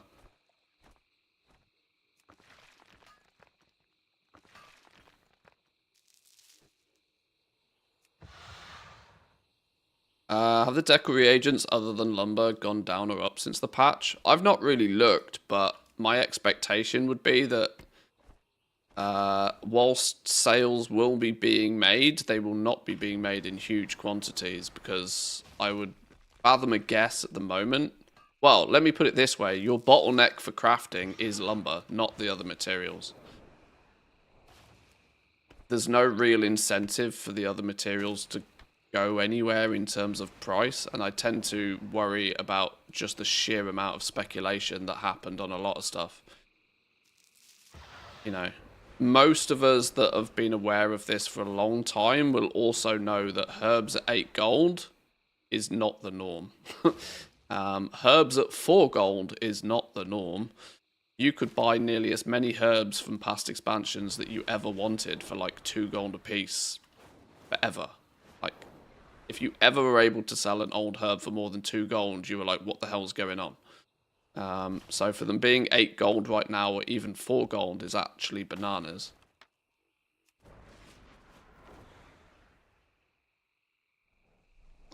Which is why my perspective on this, and why I didn't stock up much, was that I only think that all of these mats are going to go down.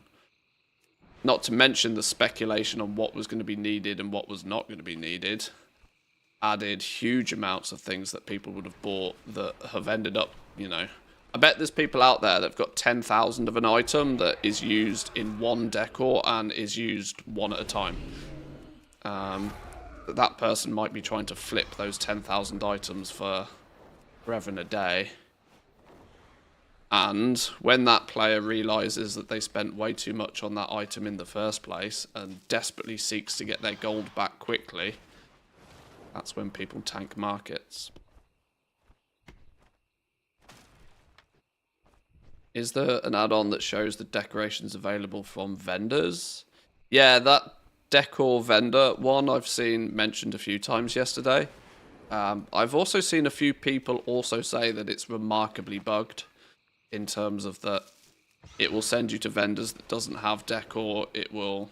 Now, I don't know if that's because between beta, when it was clearly created, and live, they have changed shit, but...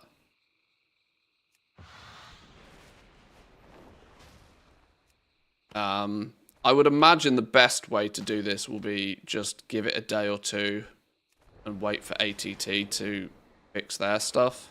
Once all the things tracks everything properly, we should be golden, right?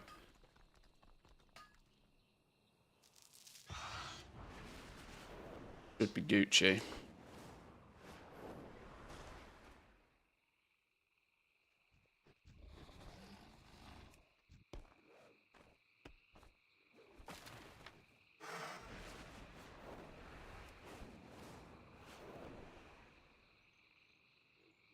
Dye Market was already born dead. They're like 50 gold per. I mean, this is my point, right? In my mind, the dyes should be no more than 20 gold a piece, because I know historically you've basically been always able to buy old expansion herbs for about 2 gold a piece. If you ever had to pay more than 2 gold a piece, you were getting scammed. Which, when you need 10 herbs to make a single dye, puts the dye price at 20 gold a piece. Dyes at 100, like, people expecting somebody to spend 100 gold to change the color of something and that to be a consumable, it's just not realistic.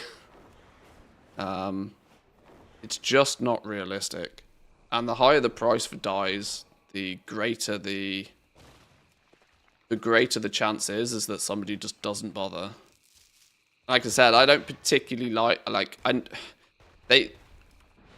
it's great that dyes are crafted, as it's something else for crafters, but it seems like one of the things they probably should have just slammed it on a vendor and used it as a gold sink, and just charged 10 gold for every dye, and just called it a day.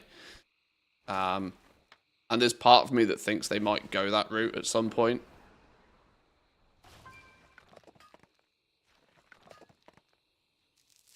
The auction house will eventually end up treating dyes very much like, you know, like parchment. It's a vendor item, but it will live on the auction house as well.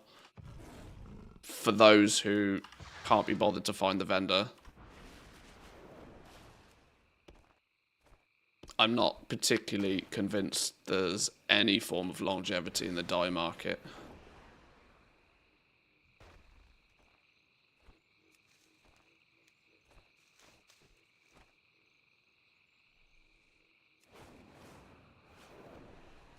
The only saving grace is that on a per item basis, they're cheap.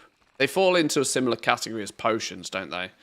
They're cheap, but they're cheap, which doesn't make the purchase of them too painful. But you also know that you're probably going to sell a stack of them at a time, right? Sure, they might end up being 20 gold a piece, but somebody will come along and they'll just buy 50 of them. And that will happen very consistently.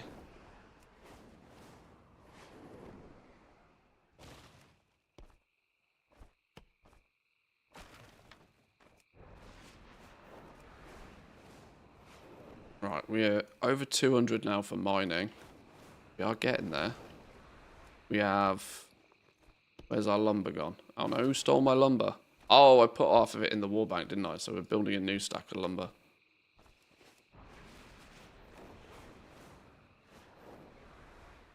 I think Blizzard likes that old expansion mats have a use again. I mean, not just Blizzard, I do. I really do like the fact that they did put it, because they could, like I said earlier, they could have easily just slammed 3 or 4 recipes on every profession in the War Within and called it a day. I'm glad they did actually push to have a couple of recipes from each profession, from each expansion to begin with. There was a point where I was also slightly concerned that they might do like Classic and TBC, but then we'd have to wait for like Wrath and all of the other expansions. You know, It does seem like a nominal amount, like 2 recipes for each profession. But I still like the fact that they've done it, because it does ramp up a bit of the economy for old stuff as well.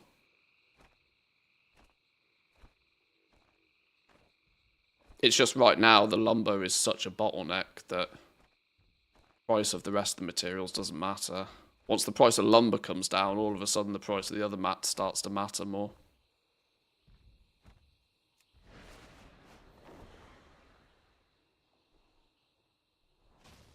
Are we getting dropped frames or something here? No, I don't know what's going on. We are getting FPS drops on the stream though.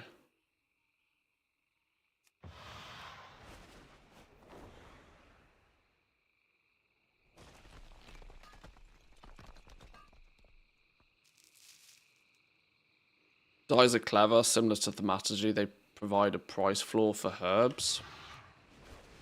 They, yeah.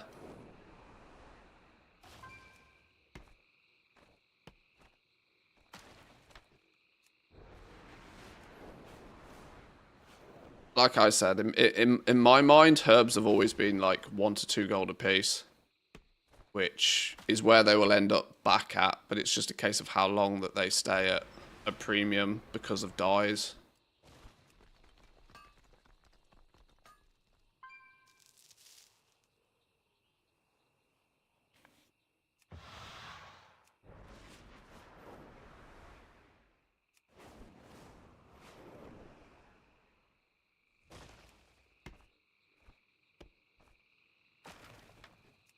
This druid is definitely going to see some use over the next few days, though, that's for sure.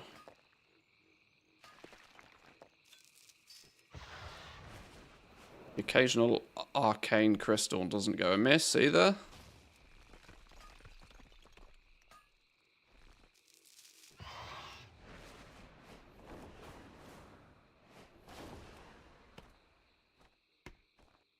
Druid's Vigor seems to be fixed today, though.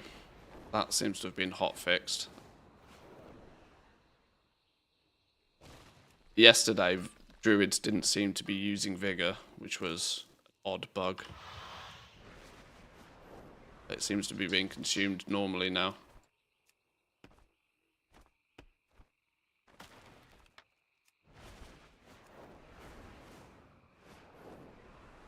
You're not having any issues keeping plenty of it, though. How are people liking the new Vigor system? Having it as a charge rather than a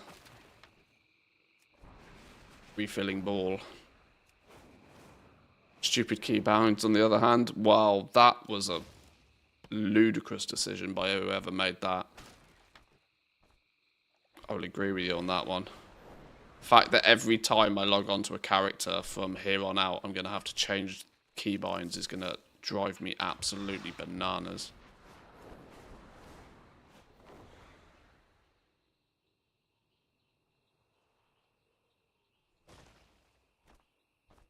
There's another Jack song.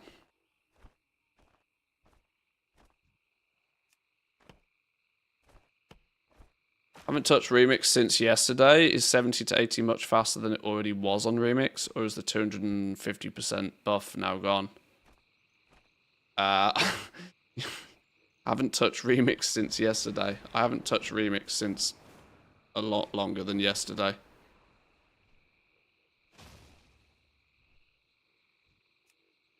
I mean, it might shave 4 minutes off your leveling speed.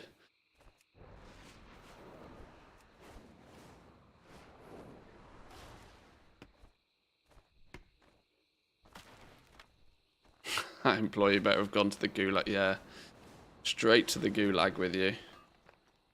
Mess with the keybinds on every single one of my characters. That is a fireable offense.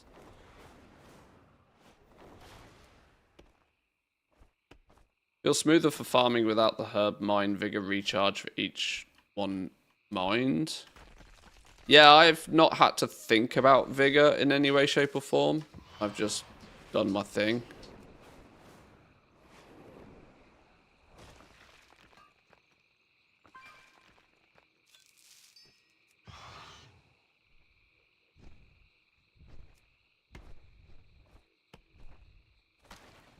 70 to 80 is also nerfed in Remix. It was, even with the 250 buff, it was still the slowest section, wasn't it? 70 to 80.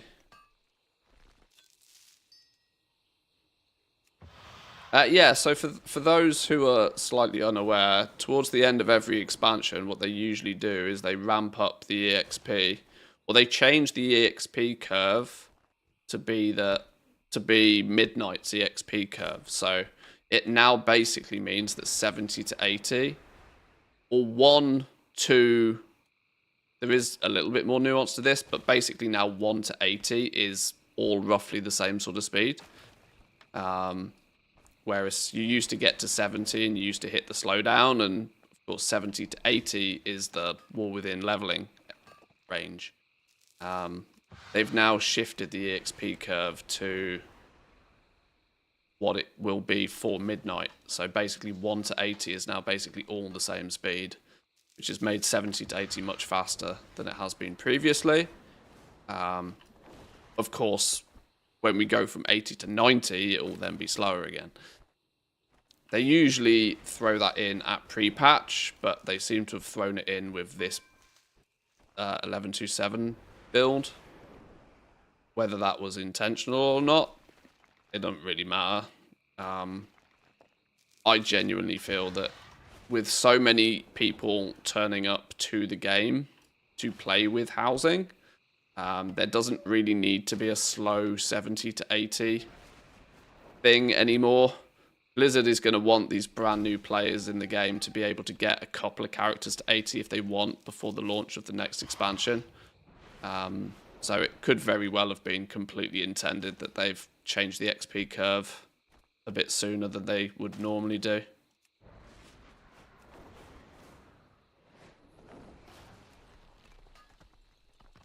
What's the point of leveling at this rate? Just change the system to where you make a new character, you get tossed into Tutorial Island where you learn the basics of your class, maybe run a dungeon, and that's it. I mean, didn't 11.2.7 bring in the new leveling experience? Isn't there meant to be some new player leveling experience thing now? That's different. Basically, Exile's Reach Plus. Through you level in a different way. Was that an 11.2.7 feature?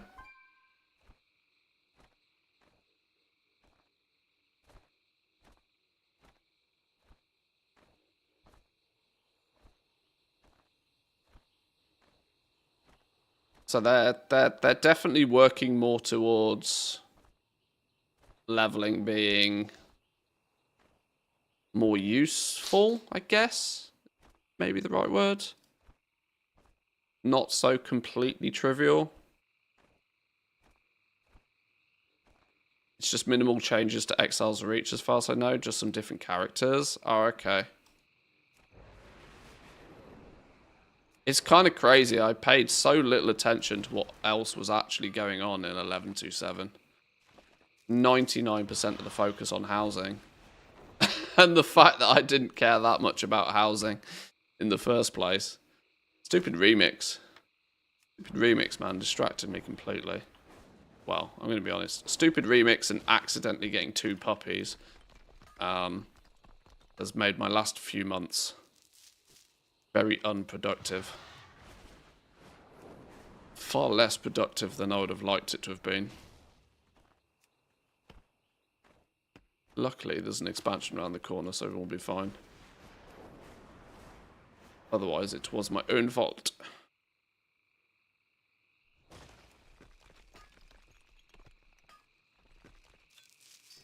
Is everybody not hyped for Shadowlands time walking?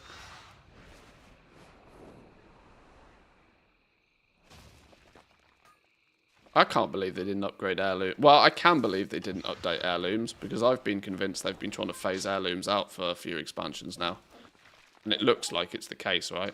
Because we still don't have 80 heirlooms, right? Are we in... Have we had the EXP boost curve, yet we still haven't had heirlooms? So, are we pretty safe in saying that heirlooms are dead now? Are they going to be... Are we pretty sure heirlooms are going to be... Sunset?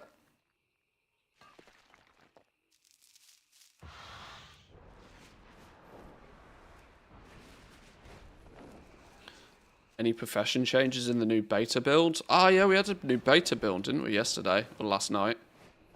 God's honest truth, I have not even considered it yet. But having a little looky at some of the patch notes, if nothing else, might be worthwhile. We get some time. We can put our choppy tool down for a few minutes. We got a triple lumber on that one.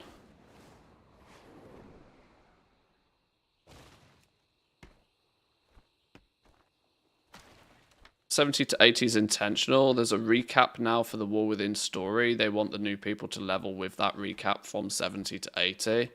Yeah, I'm pretty sure it is all very intentional.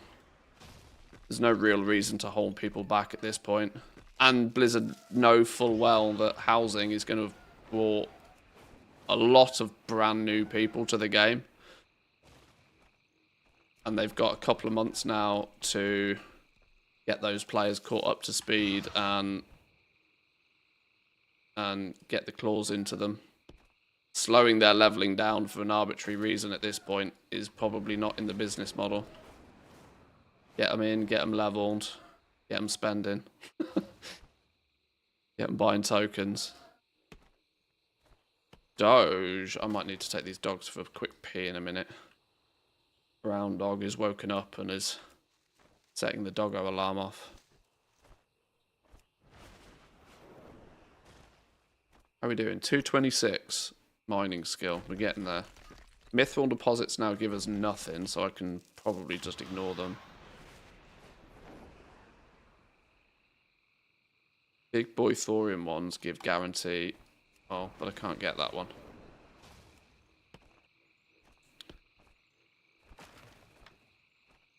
Did you ever play when you had your own garrison? I think I prefer that than my Lot 12 house. Oh yeah, I played garrisons. I've played the game since vanilla.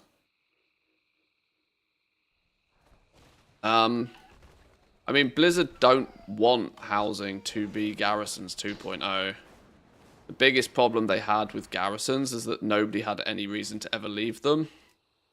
Now, that was partly their own fault, because they didn't release any content for 13 months, but there seems to have been quite a lot of effort by Blizzard to make sure they don't end up being Garrisons 2.0. Really, really cautiously adding any form of sort of utility into the neighborhoods and player housing. They will absolutely buckle on this eventually, though, by the way. If they do want housing to be an evergreen feature, they will absolutely have to give people more reasons to be there. Otherwise, there's the real chance that people build a house. They realise that when Midnight launches, endeavours might simply end up just being world quests for your house. And there'll be a finite amount of time that people will be interested in doing that. And then if there's no real utility to player housing, out of your own personal desire to tinker with your house, it won't really end up being... It's very difficult to have an evergreen feature in a game that doesn't incentivize you to be there and do it. So I wouldn't be too surprised if, whilst they're quite strict on having any sort of player utility in there right now, it will be one way that they'll sort of incentivize you to keep going back. It's actually, if you got the long boy, it's going to be a good spot for goblins, you know. I mean, there are probably better, but it's good because it's instanced, which means it should, in theory, have relatively quick load times if you're jumping on and off different characters. Sure, you don't have your bank or anything along those lines, but as long as you got a long boy, that's pretty much all most people need. Long boy standing in your front yard is not a terrible way to do business.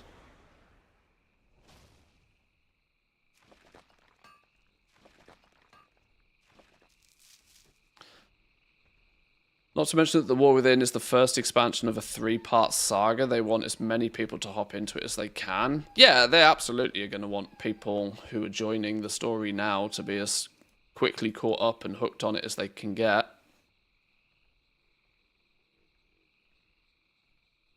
What kind of dog? I've got a Samoyed. I've got 4 dogs knocking about in here. One puppy cam quickly. One dog is complaining that she needs to go out, so I'm going to take her out in a minute. But we got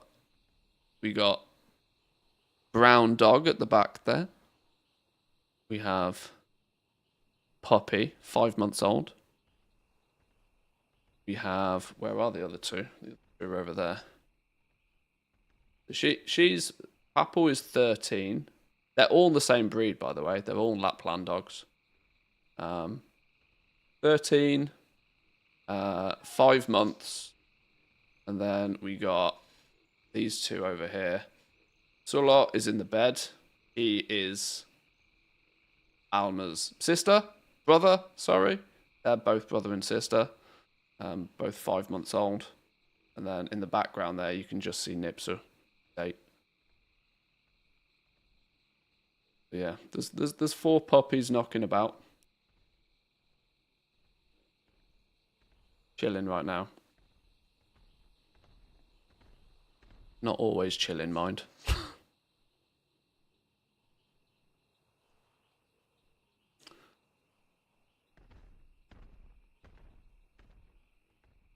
grab these lumbers.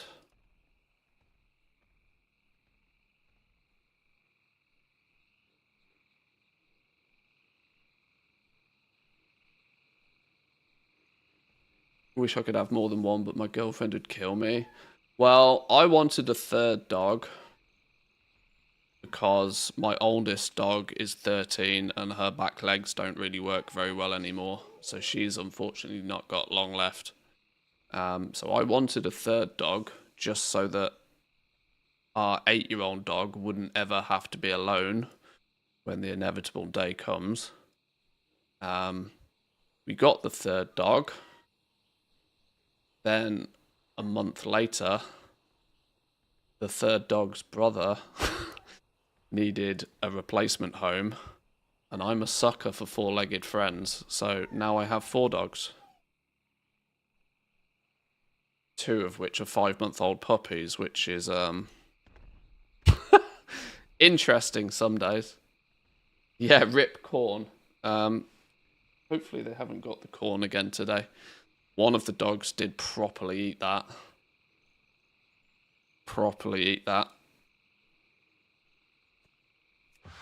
I have yet to see the return of the corn.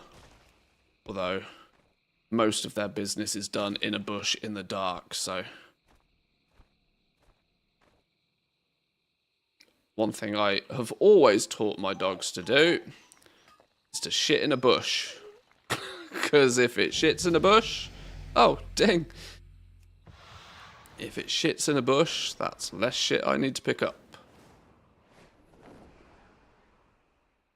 But yes, I need to take a 2-minute break and let the big dog out for a pee. We are also 233 out of 295 on our mining skill here. Once we've got vanilla mining done, we can look at spending our lumber, and then we can move on to the next zone. Right, give me 5 minutes, boys and girls. It might take me a few more minutes than that, actually, because I've got 4 dogs, and when I take one out, the other 3 might go, yes, me next, me next. So I'll be back in a few. Enjoy beating each other up. Intro Wars is on.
Alrighty, we're back. Thank you for sticking with me, boys and girls. Who's the winner? Who's still alive at the end? Oh, we got no low gravity mode. Chris seems to be somehow extra good at this, turning up with a spiky stick.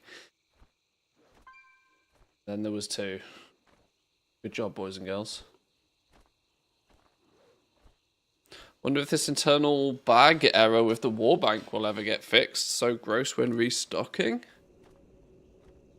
I don't know what you mean. I don't use the war bank for restocking particularly much, though.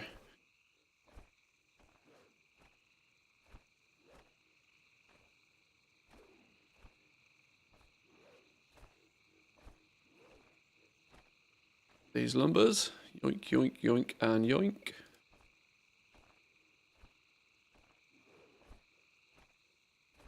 Shame there's no experience for picking up lumber. Otherwise, this could have been a really cheeky little passive way to level up some alts. I'm still not totally 100% that I won't spin up a few druids, put them in a chain. But I will have to do my best to hide them on a realm where they don't get overly noticed. And I'm going to be brutally honest, if I do any of that, I also won't stream it. Attracting far more attention than I need. Oi, wasp! Get out of here. You.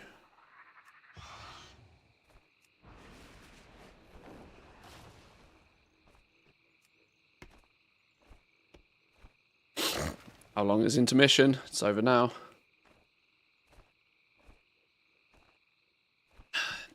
As I suspected, I went to take one dog out for a pee, and all 4 of them were like, yes, I'll go out now. Now they're playing. Where's this one? Ooze covered thorium vein.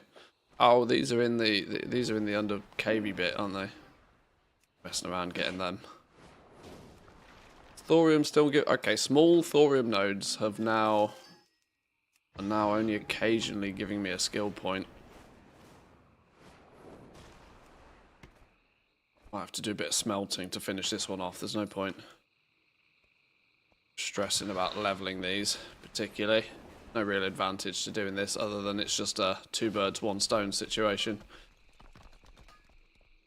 If I can level herbing and mining on this toon in all the old expansions at the same time as also gathering some lumber, then why not?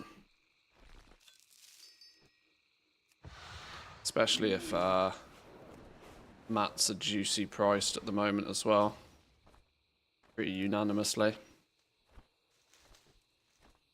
I need an add-on that lists and marks all furniture sources on the map, kind of like handy notes.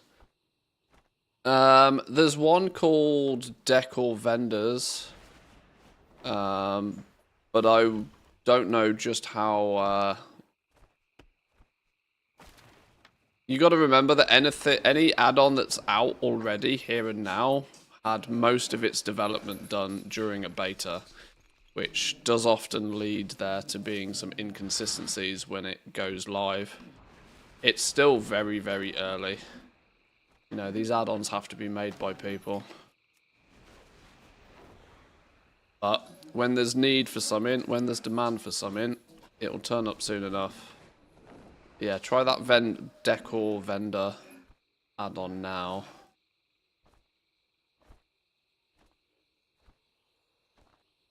It's just the vendors though. You want all the drops and stuff. I mean, in your doesn't it tell you where each piece of decor comes from in your decor catalog? Or are you just trying to be more efficient about going around and picking up one of everything? Combine it with homebound. Could also possibly work, yeah.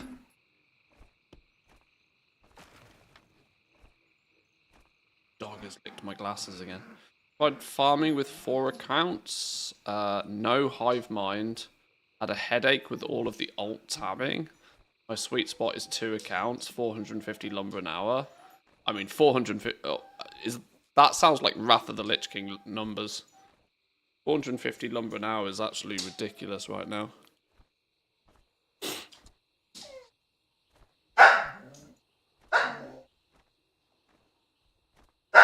This is where you need a nice big 4K monitor. Then you don't need to do any alt tabbing. You just clickety, clickety, clickety, clickety. Nice big 4K monitor. Yes, yes. That's the first time I saw you without glasses. Doesn't happen very often. Usually because in the morning I've got bags under my eyes and the glasses help hide them. Even though I don't really need my glasses to be at the computer.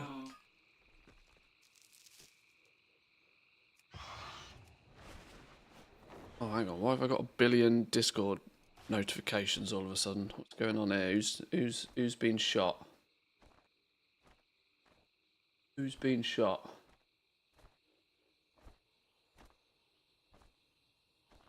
Ah.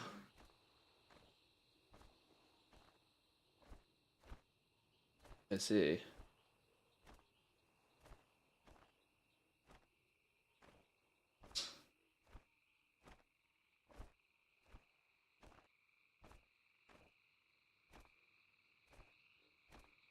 Who's randomly sending me friend requests? I don't know who you are. If I don't know who you are, you don't get accepted. Because 99 times out of 100, and I hate to say this, but 99 times out of 100, if a female adds you on Discord, they're a bot. Apologies to any legitimate females. Illegitimate females are giving you a bad rap.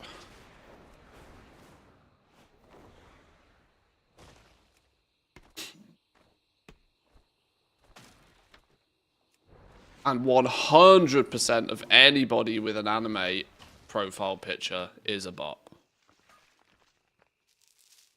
I have decided. And if they come from Mr. GM's server, they are 200% a bot. I swear 50% of the people I block on Discord are share servers with Mr. GM. I don't know how his Discord attracts them. I don't know how it happens. You mean there really aren't MILFs in my area looking for fun? Probably not. But what do they say? If, you know, if there's no MILFs in your area looking for fun, then maybe that makes you the MILF? Is it true, Woo? Is that your alter ego?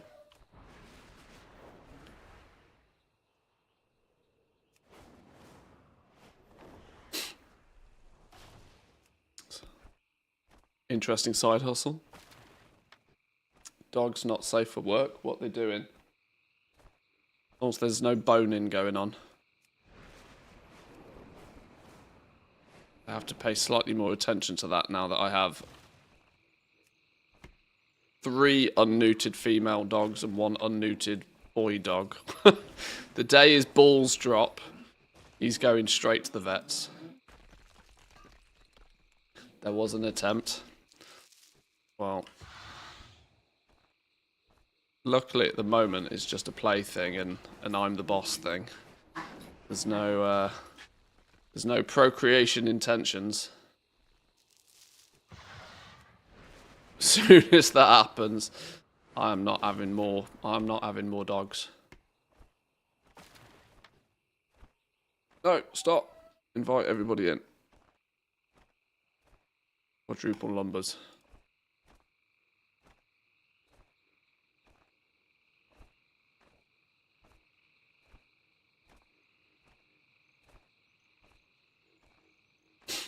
Mantheus becoming a poppy breeder confirmed whether he wants it or not.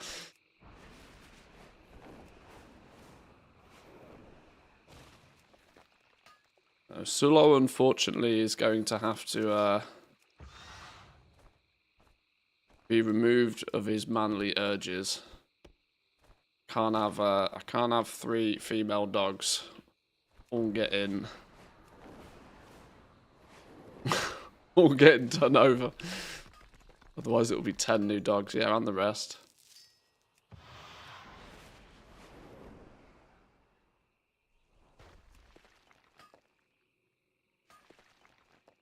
is precisely how it happens, and not only to dogs. Yeah, exactly. 'Twas all an accident.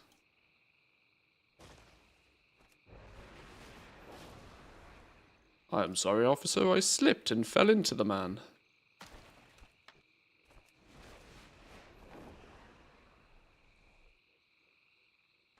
Can't tap that one for some reason. Ipso, is it you that's eating the toys? Didn't expect the 8-year-old dog to be the one that's eating the toys. Yeah, from goblin to dog farmer.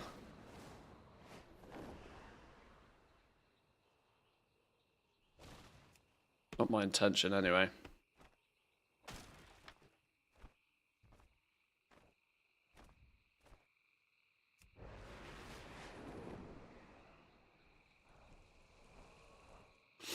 You have me thinking of the classic Mickey Flanagan poem again. Mickey Flanagan's a genius. Hysterical. Rich Thorum Vades are going to give me skill points at this point. You'll need rich ones to reach 295. You can smelt the thorium starting at 275. Okay, we just have to power through. Power through. In order to maybe, well, I don't think there's any such thing as over farming one type of lumber right now, but I've got good 150. It claims there's 158 ironwood lumber in the war bank, and I've got 89 on me. That's 250 ironwood lumber. I probably shouldn't over farm just one lumber. I should probably spread the love a little bit, shouldn't I? Oh, you meant Joe Wilkinson. Oh, the urinal that poem, yeah. I did wonder what you meant with the Mickey Flanagan poem. Naming other men's penises at the urinal, that one.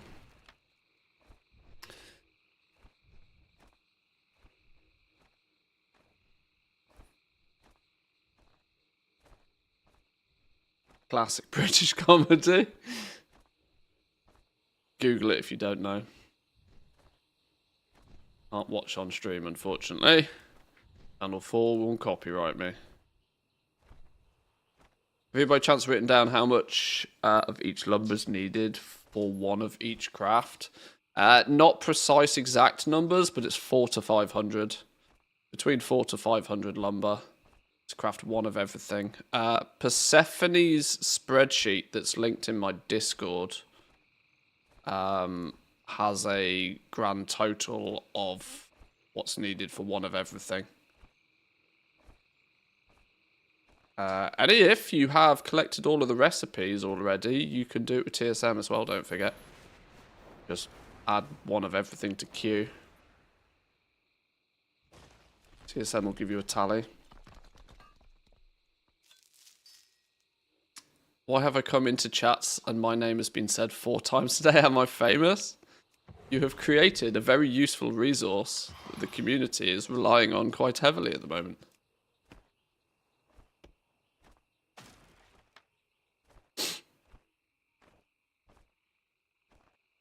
Oh, they're not installing that malware ever again if avoidable. Oh, we found somebody not a fan of TSM then.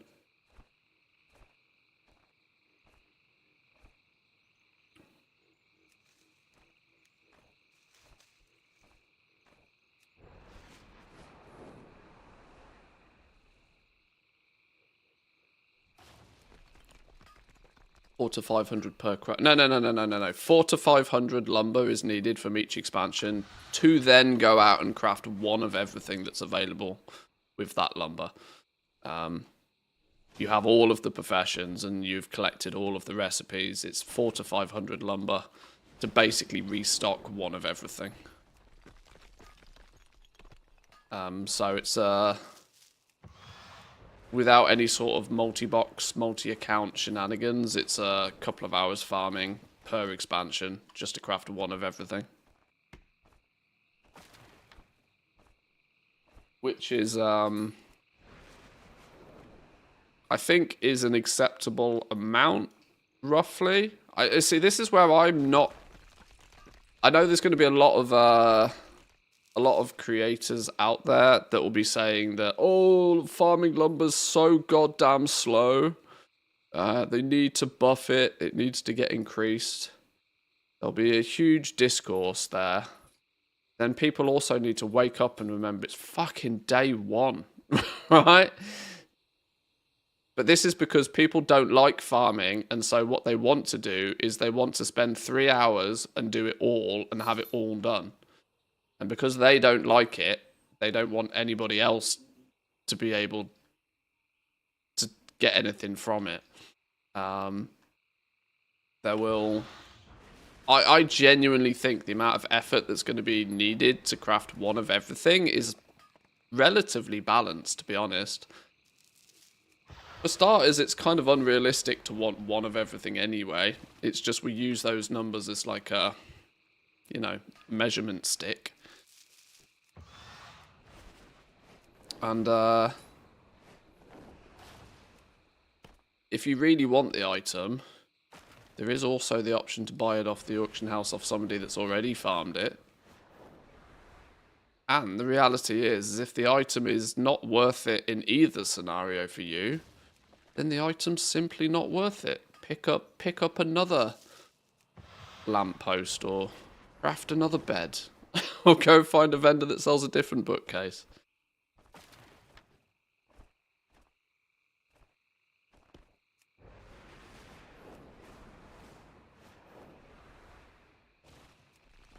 I want 500 lumber in one click, yeah. Most expensive item is like 50 lumber, and if you're the slowest gather ever, that's like 30 minutes, maybe 40, which is completely reasonable. Yeah, I often see this with really avid collectors. That very, very quickly, those really avid collectors don't see any like tangible, legitimate value in the items that they're collecting, because all they're trying to actually do is make the number go bigger. By one, they want their collection number to go bigger. That's their dopamine hit. But if they don't care about the transmog, the mount, the pet, anything along those lines. And so you often see an awful lot of complaints from like really big time collectors that stuff takes too long to collect, or stuff takes too long to farm up. And I'm like, well, why do you want it? I kind of think it's a you problem at that point. This is why I think lumber, one, two, three pieces of lumber is absolutely fine. I actually, and this is probably not going to be agreed with by everybody, but I was kind of a little bit sad to see them change from their initial plan to make it so that the crafter always had to provide the lumber. I would have really liked to have seen a scenario where crafters go out and farm their lumber and then get the ability to charge for it through work orders.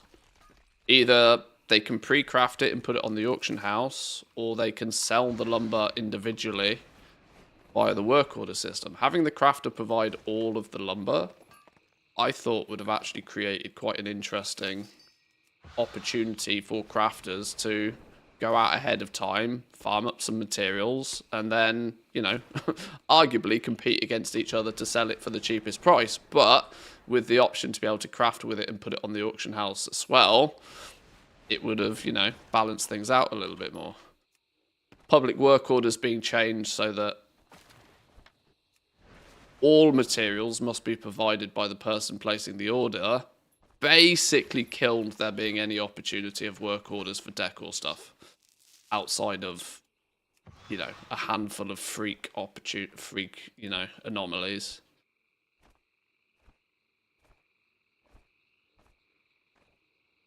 I'm not convinced there'll be really that many work orders ever for decor stuff. Simply because it will be available instantly without any effort from the auction house. And that if you have to provide all of the materials in a work order, then why would you at that point really need... Why would you choose to do half the work but not do the final 10%, which is spin up the profession and just get the recipe and craft it yourself?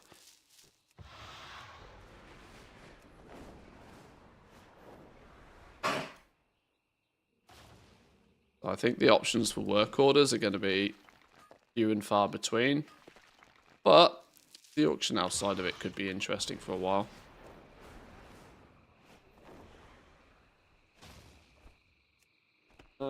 I do need to rescue this toy from being completely decimated. Please hold. Oh shit.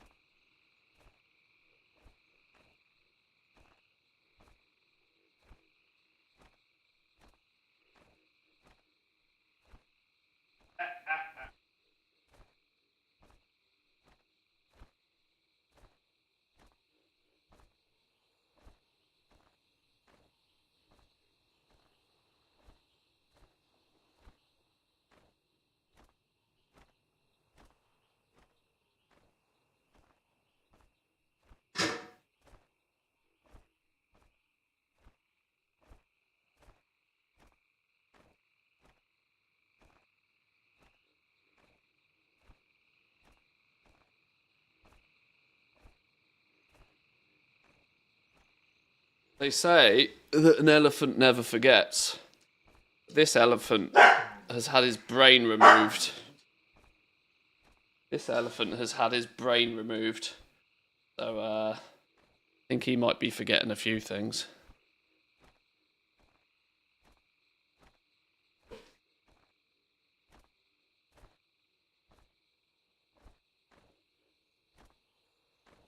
Imagine the doggo chewing the jigsaw. Oh, luckily the jigsaw's up on a high shelf. $250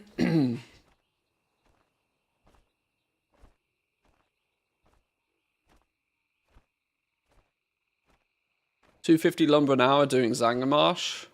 Not much, but it's what I did. Actually, Outland is going to be double bubble, isn't it? Because you have to convert Outland lumber into WAD lumber.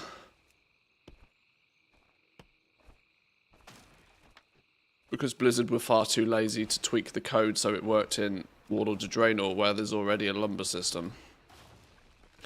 So actually getting a good farming spot in Outland, I mean, 250 an hour sounds pretty solid.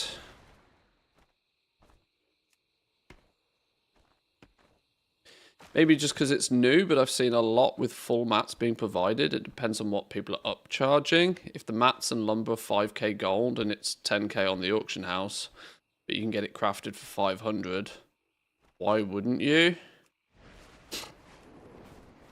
Because you have to do all of the legwork to find that out. This for me is most of my argument against the work orders. You are absolutely right. Why would you?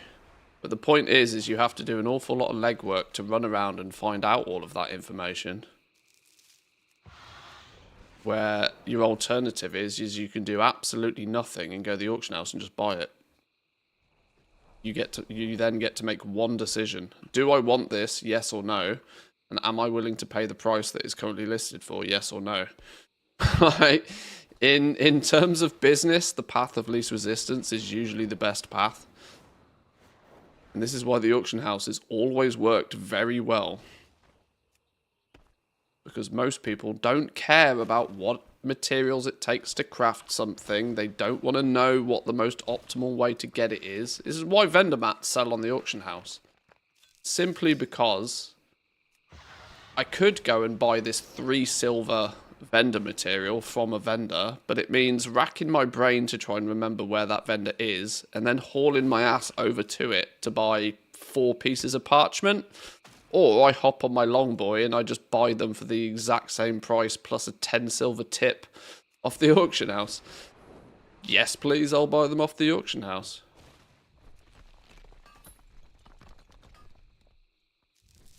The least amount of effort is usually the preferred method.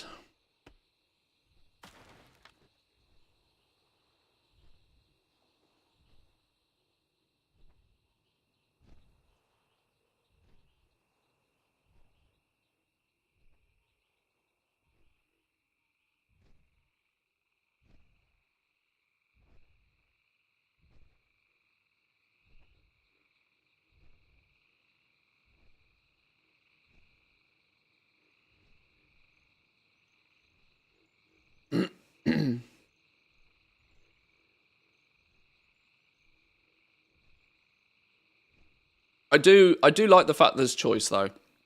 Whilst I am naturally very against a lot of the work order system, if it was left up to me to design it, I would design it differently, but I still wouldn't get rid of it. I do think that having choice for this sort of stuff is very good, but I do think the design decisions in how it functions are not ideal, and are clearly designed to not aid a smooth transaction, but are designed to drive engagement, which, in my opinion, also comes at the cost of the system being interesting and fun to use. And there's also the other argument that something like an auction house doesn't necessarily need to be a fun-to-use activity. Now, I know it's in a video game, but its prime purpose is convenience. Prime purpose of having like an auction house or even having a work order system is that it's the convenient aspect of you being able to get access to things that you as a character don't have the skill to like produce yourself. So first and foremost, I think utility and ease of use should be the priority. Driving with an engagement first mindset, what makes these systems feel poor. And the work order system is a prime example of that. Doesn't mean it should go away, it just means it should be made better. Why leveling classic mining? As it's a good excuse to pick up some lumber. This druid has been a bit of a gatherer of mine for both Dragonflight and the War Within, but has never really stepped back in time and done any previous gathering. With materials being hot right now, and I need a good excuse to go into each expansion and do some lumber farming, it's a 2 birds 1 stone situation.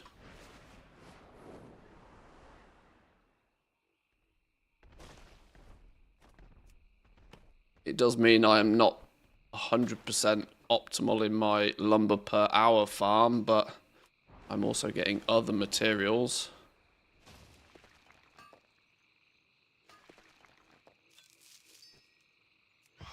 So I don't mind. I don't mind. I haven't checked the beta yet. No, I know there was a new build, but plenty of time for beta between now and its launch. Plenty of time.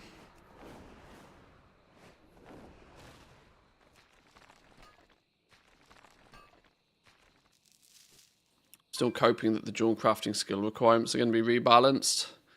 If I need concentration to prospect crush, I'm going to be extremely mad. Jewel crafting does just look broken still. It doesn't... Yeah, jewel crafting does just look broken. There's no chance it goes live in the state that it is, because, to be honest, it doesn't actually work right now. It fundamentally doesn't work in the state that it's in, so...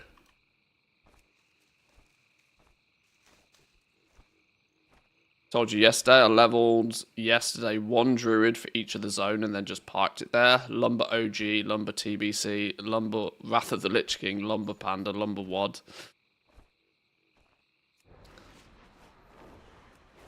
Designated Lumberinos.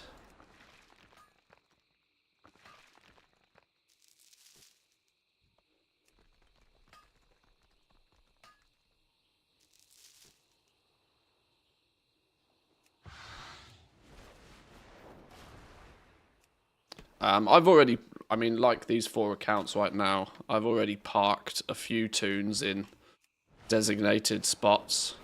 Now, these 4 accounts are not getting any sizable amount of lumber, but it's 0 effort lumber on top of whatever I'm doing on the main account, so it's being utilized, even if they're not churning through huge amounts.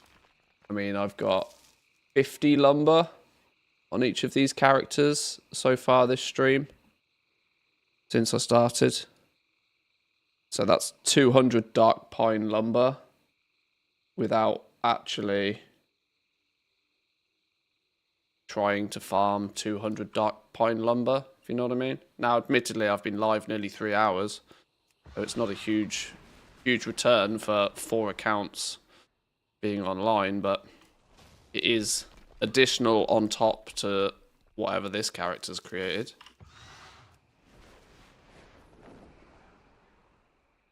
More is always more.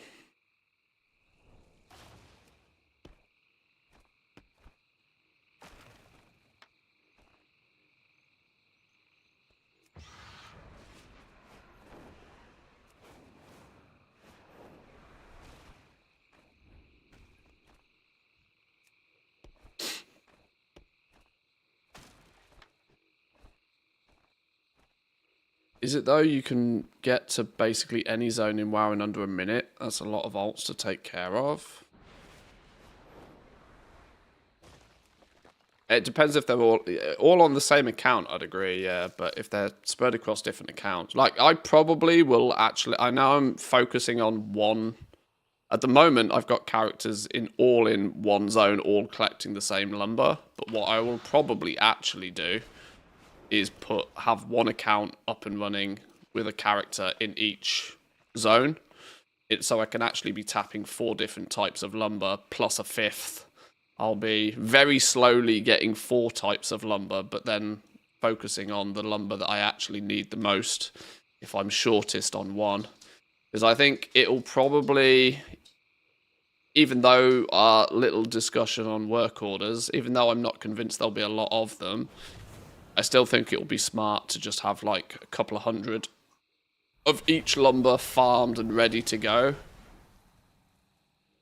So then, you know, if somebody does come along and who knows, somebody might come along and just actively pay you to craft 5 of a thing if you use your own lumber and tip you accordingly, and you might not be able to do that if you haven't already pre-farmed the lumber.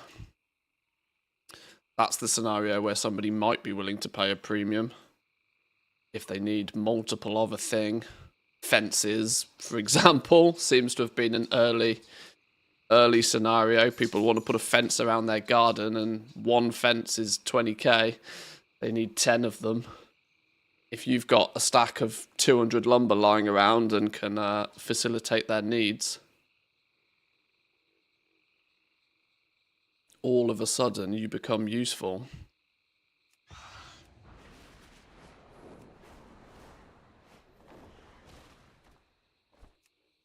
The only reason I've got them all 4 on the same spot right now is because, fortunately, these are relatively spread out on different shards. And secondly, when it comes time to actually put all of that lumber in the war bank, I can just group them all together and then trade it across, which makes that process a bit easier.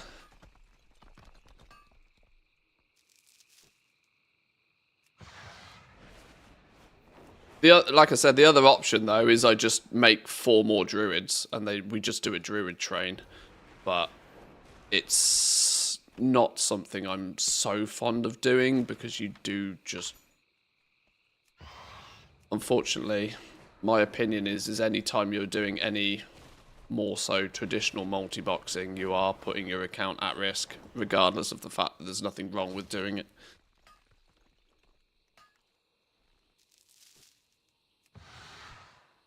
Like, every time I see a thing here, I invite the other teams in. Means I get probably between 4 and 8 lumber each time one spawns.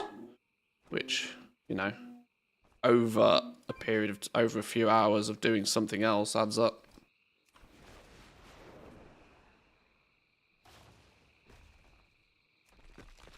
Oh, these are green on skill points now. I've got to get to 275 before I can smelt this thorium.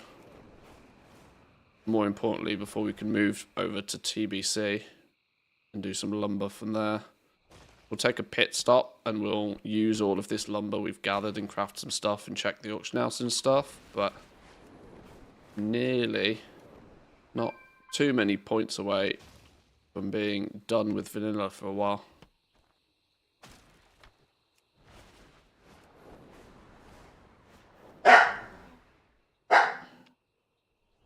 What's with the arguments, puppies?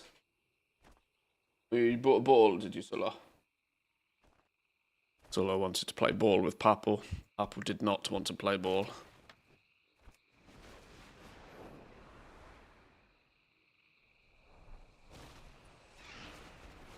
Old ladies does not play with footballs.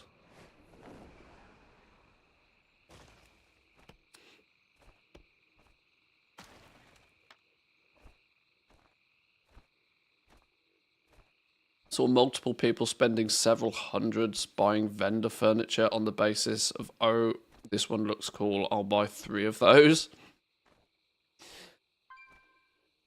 I think the vendors, because all of the proceeds from the transaction just disappear into the nether. I do think I do think Decor is going to have quite an effect on just ripping money out of the game. I was watching a bit of Bear's stream yesterday, and she and her crew were permanently stating just how much gold they've already spent doing certain things. And it was I'd kind of suspected this, but I didn't have any data to back it up. But it's quite clear to me that the people that are really excited about player housing and the people to which player housing is going to be a big thing for them are going to spend hundreds of thousands of gold tinkering with it.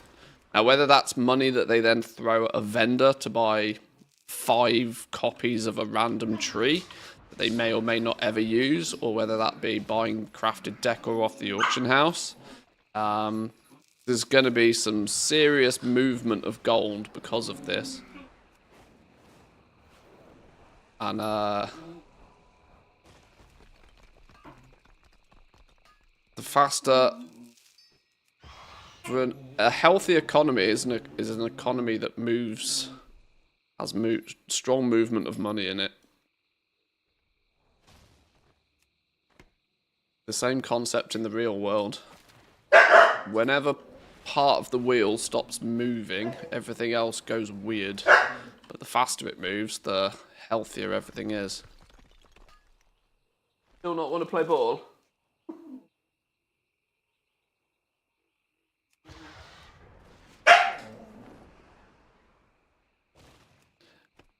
Big Dog is also slightly jealous that she wants to be, to a degree, she would like to be playing as well, but has the downside of being too old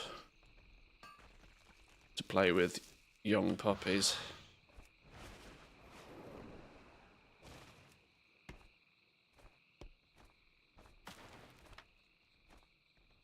Had somebody brag about 250 lumber an hour 5 boxing to me earlier.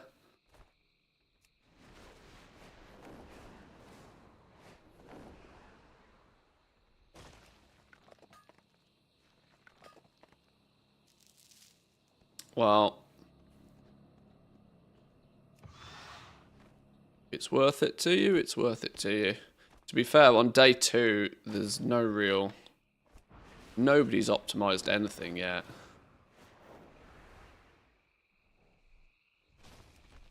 Point is, as if you're happy.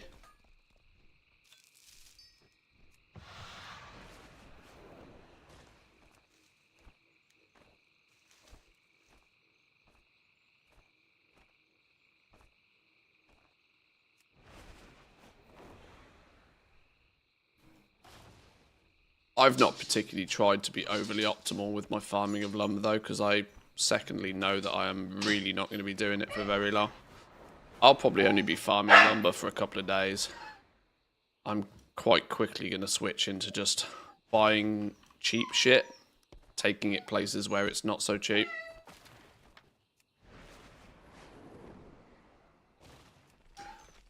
Well, Bez, what's up? The puppies are just playing. The puppies are playing.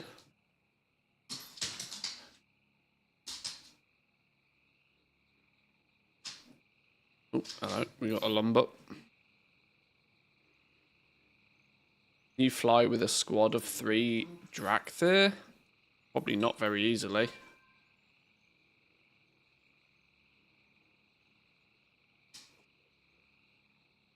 If you're doing any sort of multi-account system, you are training characters, you 99% should be just doing druids. You know, for the instant mount. Instant mount more than anything else. Sold a rug for 25k. Good going. Good going. I need 4 more skill points before we can smelt this thorium to the max. 4 more skill points. 4 more rich thorium nodes. Then we can move on. Oh, here's one. That's a good start, wasn't it? You ask and you shall receive.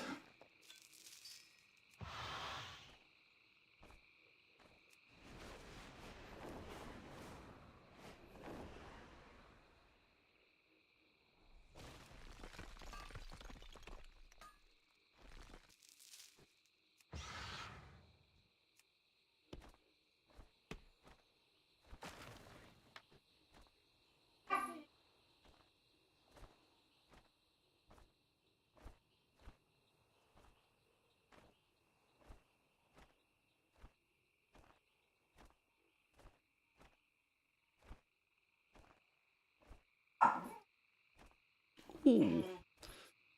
Another spawn.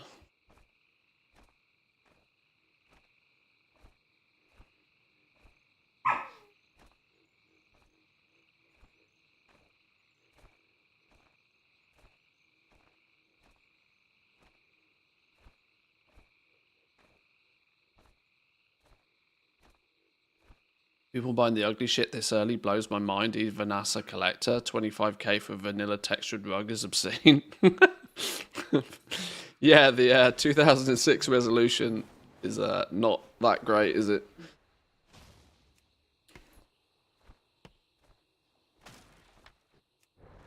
Hey. This is the good thing about the fact that some people have significantly more gold than others. Perception of value is wildly different between players. I like to consider myself above average in wealth in this game. But there are still some people that absolutely blow my mind with how much they'll spend on something.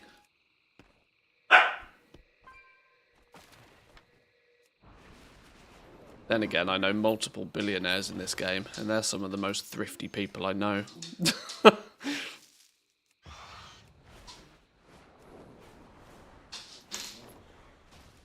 guess much like the real world, you don't get rich by spending more than you make.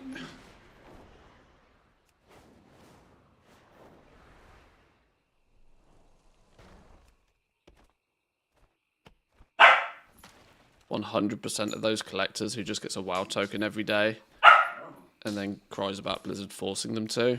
Maybe. Probably.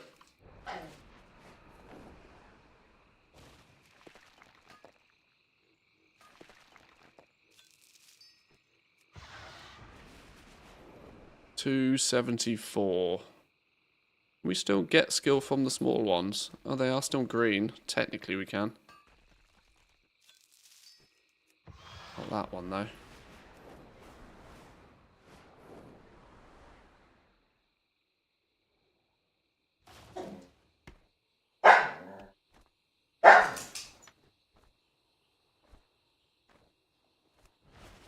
This is what happens when I take them out for a pee. Everybody wakes up and starts playing again. The process repeats.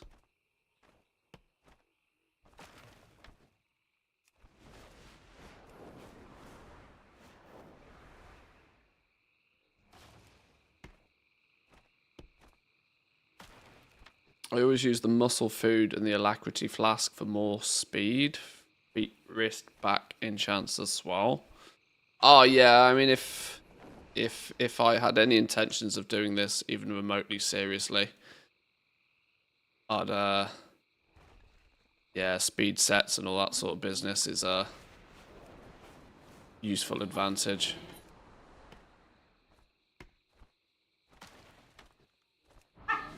I'm the absolute definition of somebody that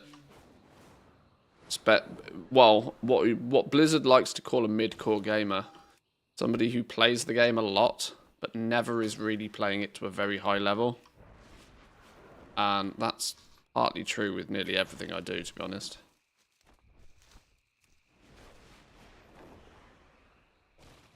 Professional procrastination. Ah, now you mean I could go and do that, or I could just not.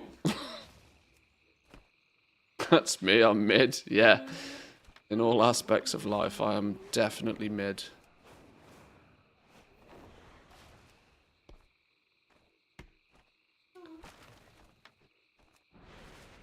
Some people wait in line, some people wait for sales, very true.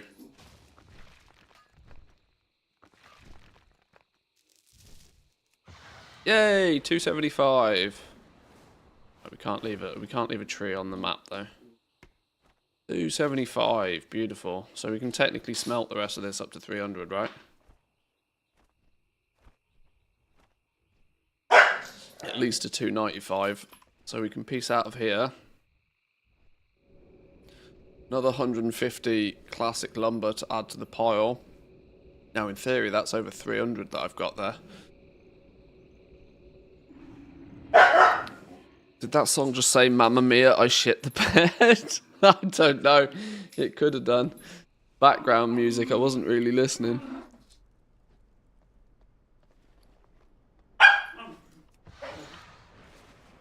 Now, the question is, has this character got warband access? I think it does. Actually, don't put everything in there just yet. I need to go. I need to go smelt this up. Oh, I've just realised, do I need to visit a mining trainer before I can actually do that?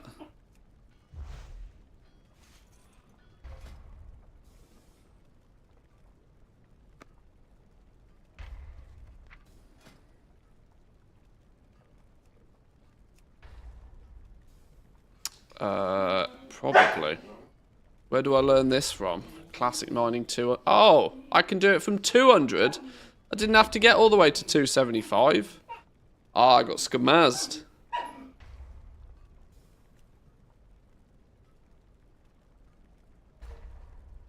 Actually scammed. Oh, maybe I'll piss around doing that another day then. I'll just leave it at 275 for now. Leave it at 275. We'll head over to TBC. Perhaps maybe we'll craft a couple of things with this lumber. Hey, good bears, relax now, please. No, the puppies are playing. You can chill. 50-50, complaining that she wants to play as well. And also annoyed that everybody else is playing and she doesn't want to. She can't make her mind up. Right, that's, yeah, over 300 ironwood lumber now. Not doing anything sat in my bags, is it? Let's get something made with that. Let's get something made with that. Let's also maybe gather up and also deposit this lot of goodies as well. We can craft with this also. We saw Alma bullied Solar. Was that what happens, was it? Somebody's always bullying somebody.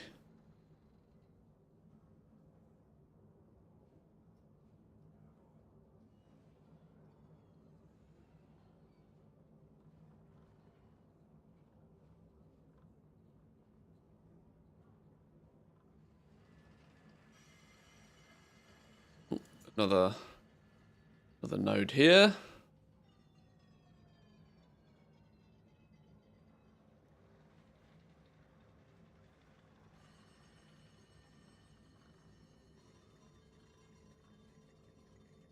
Are we? Oh my god. Ah, no, where'd it go? Give it me back. Spawned me onto a shard with a flipping, and then it didn't. Scammed. Alright, let's get all of these dudes on to one place. Let's trade over their lumber.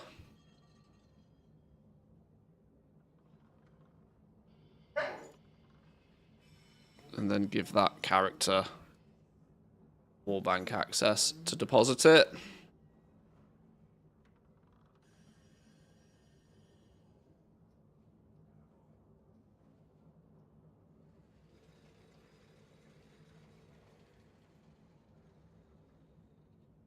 That by logging out and logging back in. Right, we got probably good 500 lumber to craft some stuff with here.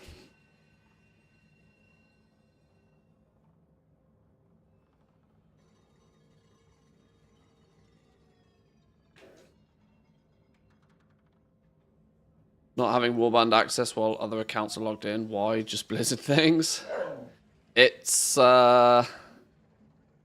It is very, very high up on my list of, like, on my wish list of things that they would add. I would love it if all of your logged in characters would have access to the warbank. Make it just, even if they have to make the damn thing slow, like the guild bank, just let everybody use it, man. Just let everybody use it.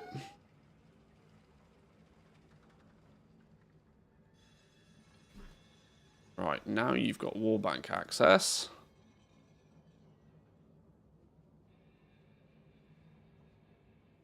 $277 dark pine lumber. Get in. Right, now we are... Oh my god, 344 dark pine lumber, 300 ironwood lumber, and a few other bits and pieces lying around. Right. Definitely got to do something with that now.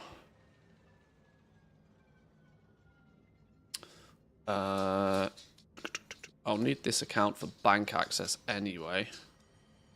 Let's log all of these out for a quick minute, so it'll be easier to get all bank access where we might need it. My main crafting account is going to need the wallbank access once you piss off. Just add a UI button, claim wallbank access. Yeah, I don't know why they can't simplify it, but what we might need to do here is double check against what we've already got crafted. You don't want to accidentally make too many duplicates of things we've already crafted until we've at least got one of everything.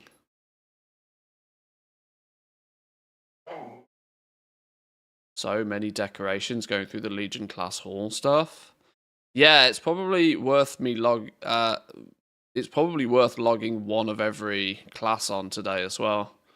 Just so if there's like stuff nested behind needing a character to be logged in. We'll probably get a bunch of stuff popping up.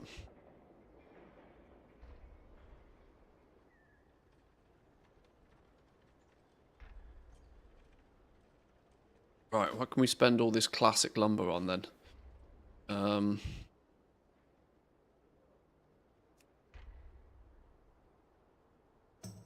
Decor. Classic. Lampposts and chandeliers. I have a lamppost already. Let's do a quick cancel scan of our decor here.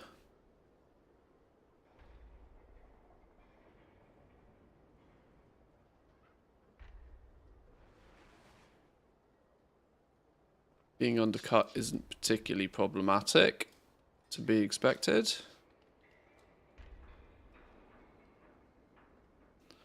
This current single account wallbank is a hotfix due to dupes lost items, rumor.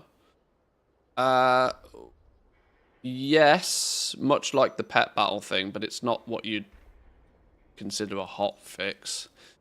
It's just the default way that they make the systems now to prevent dupe. It is a prevention system for things like dupes. They figured out how to make guilds work, so just do whatever, like, My opinion is just do whatever they had to do to get guilds work to do the same, right? The kiss curse is that guild banks are very slow. And that's because there's a huge amount of like validation that goes on so that stuff doesn't get duped when you've got maybe multiple people hitting it at the same time. Whatever they did to get guilds working, do the same for warbanks. I don't care what it is, just do it. Right? I don't care what the solution is, do it. The fact that you've clearly already made the solution, because it's already in the game in another form, also, just do it, please. Right, loads of lumber here. Do we need lamppost? No, we already have lamppost. Do we need chandelier? No, we already have chandelier. So we don't need anything from jewel crafting for the ironwood lumber. What about leatherworking? Decor. Bearskin rugs. We should make a bearskin rug. The Lochmadan bearskin rug. Add that to a craft queue. Come back to you in a minute. Another rug. We have a rug apparently. We've already got one of these, so we don't need to make another one of these. We'll just make the rug from here. Not a lot being made there. What about maybe... What other lumber do we have? Random ass banner. Scarecrow?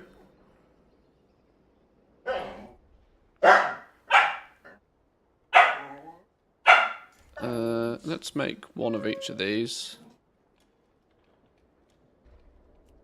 We don't have any Northrend lumber yet. Haven't got much Cataclysm lumber. Haven't got much Pandaria lumber. We should have BFA lumber. Oh, we got a little bit of Legion lumber, some Fell Touch lumber. Tauren leather fence. Do we have one of those? No. Get it crafted. Tauren fence post. Nobody's paying 35,000 gold for fence post, are they? Surely not. Well, let's find out. This frame takes 34 lumber. We don't have enough for that. Right, we do have plenty, though, to make all of these. Add that to the craft queue. Add that to the craft queue.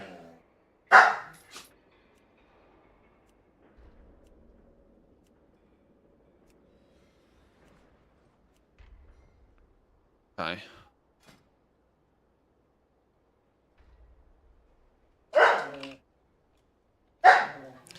Hey, Booze, please stop barking. No reason.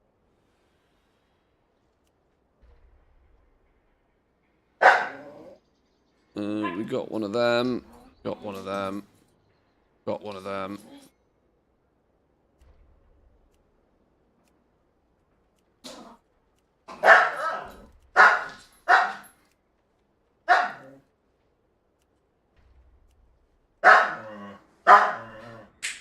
Stop it.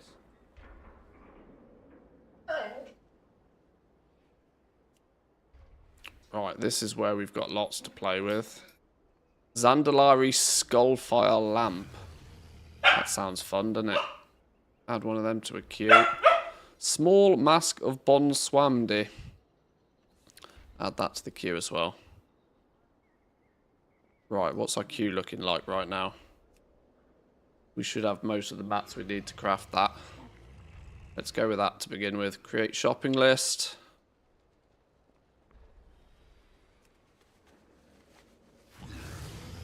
Bark for more attention, okay. I know. Like I said, she's a bit pissy that she doesn't get to play as much. She's older.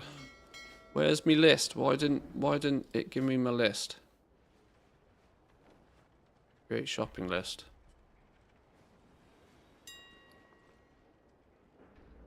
Go.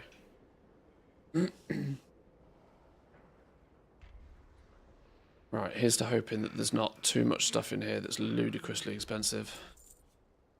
You may have noticed I'm doing this without TSM right now. This is simply because I crafted a few things with TSM yesterday and it worked fine. I just want to test the process of doing it without TSM for a few things.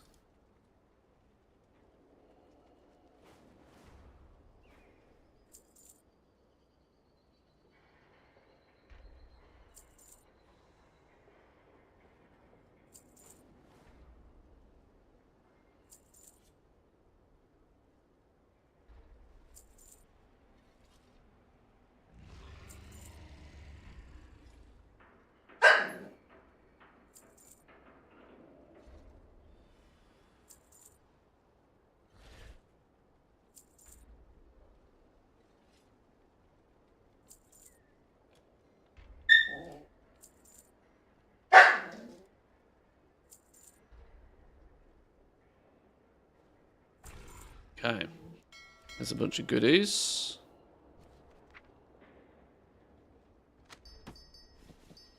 Didn't cost us too much in base materials. Now let's see if...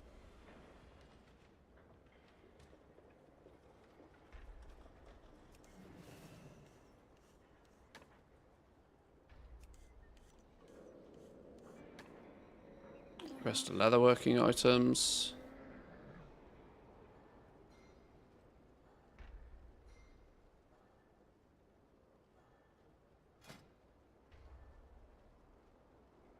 I had this issue yesterday.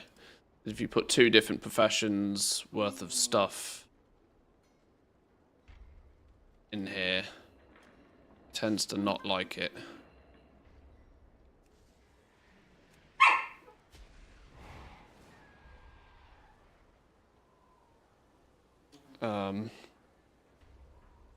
That's annoying.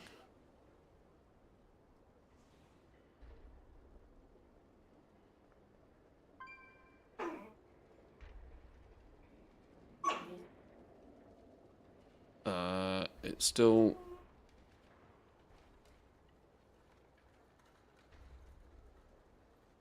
Force equipped tools. Right click forced equipped tools.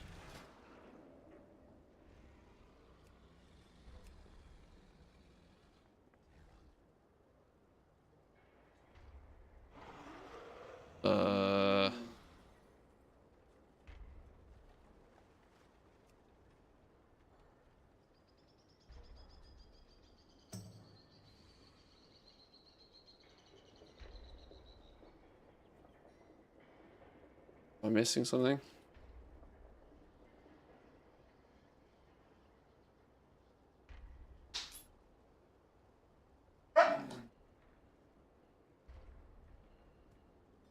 Jump to recipe, open recipe options. Ah, force equipped tools.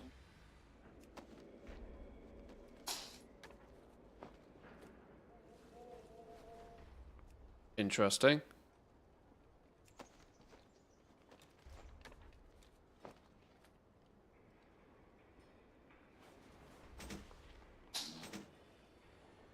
Aha. Now it works. What did it actually change? Nothing. Sure. Work in the system.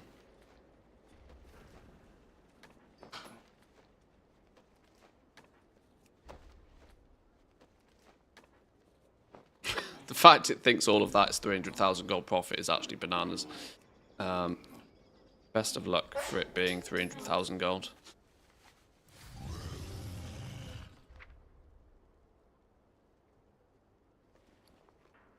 One, two, 3, 4, 5, 6, 8, 9, and all across. I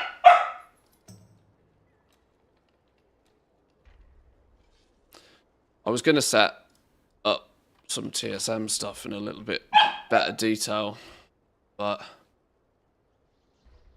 I just haven't yet. I was going to look for slightly smarter ways of posting things, but at the moment I'm still in the mindset of I'll hack it together until I got time to do it properly. Time spent right now should be more spent on just more farming right now whilst these prices are silly. Is what I've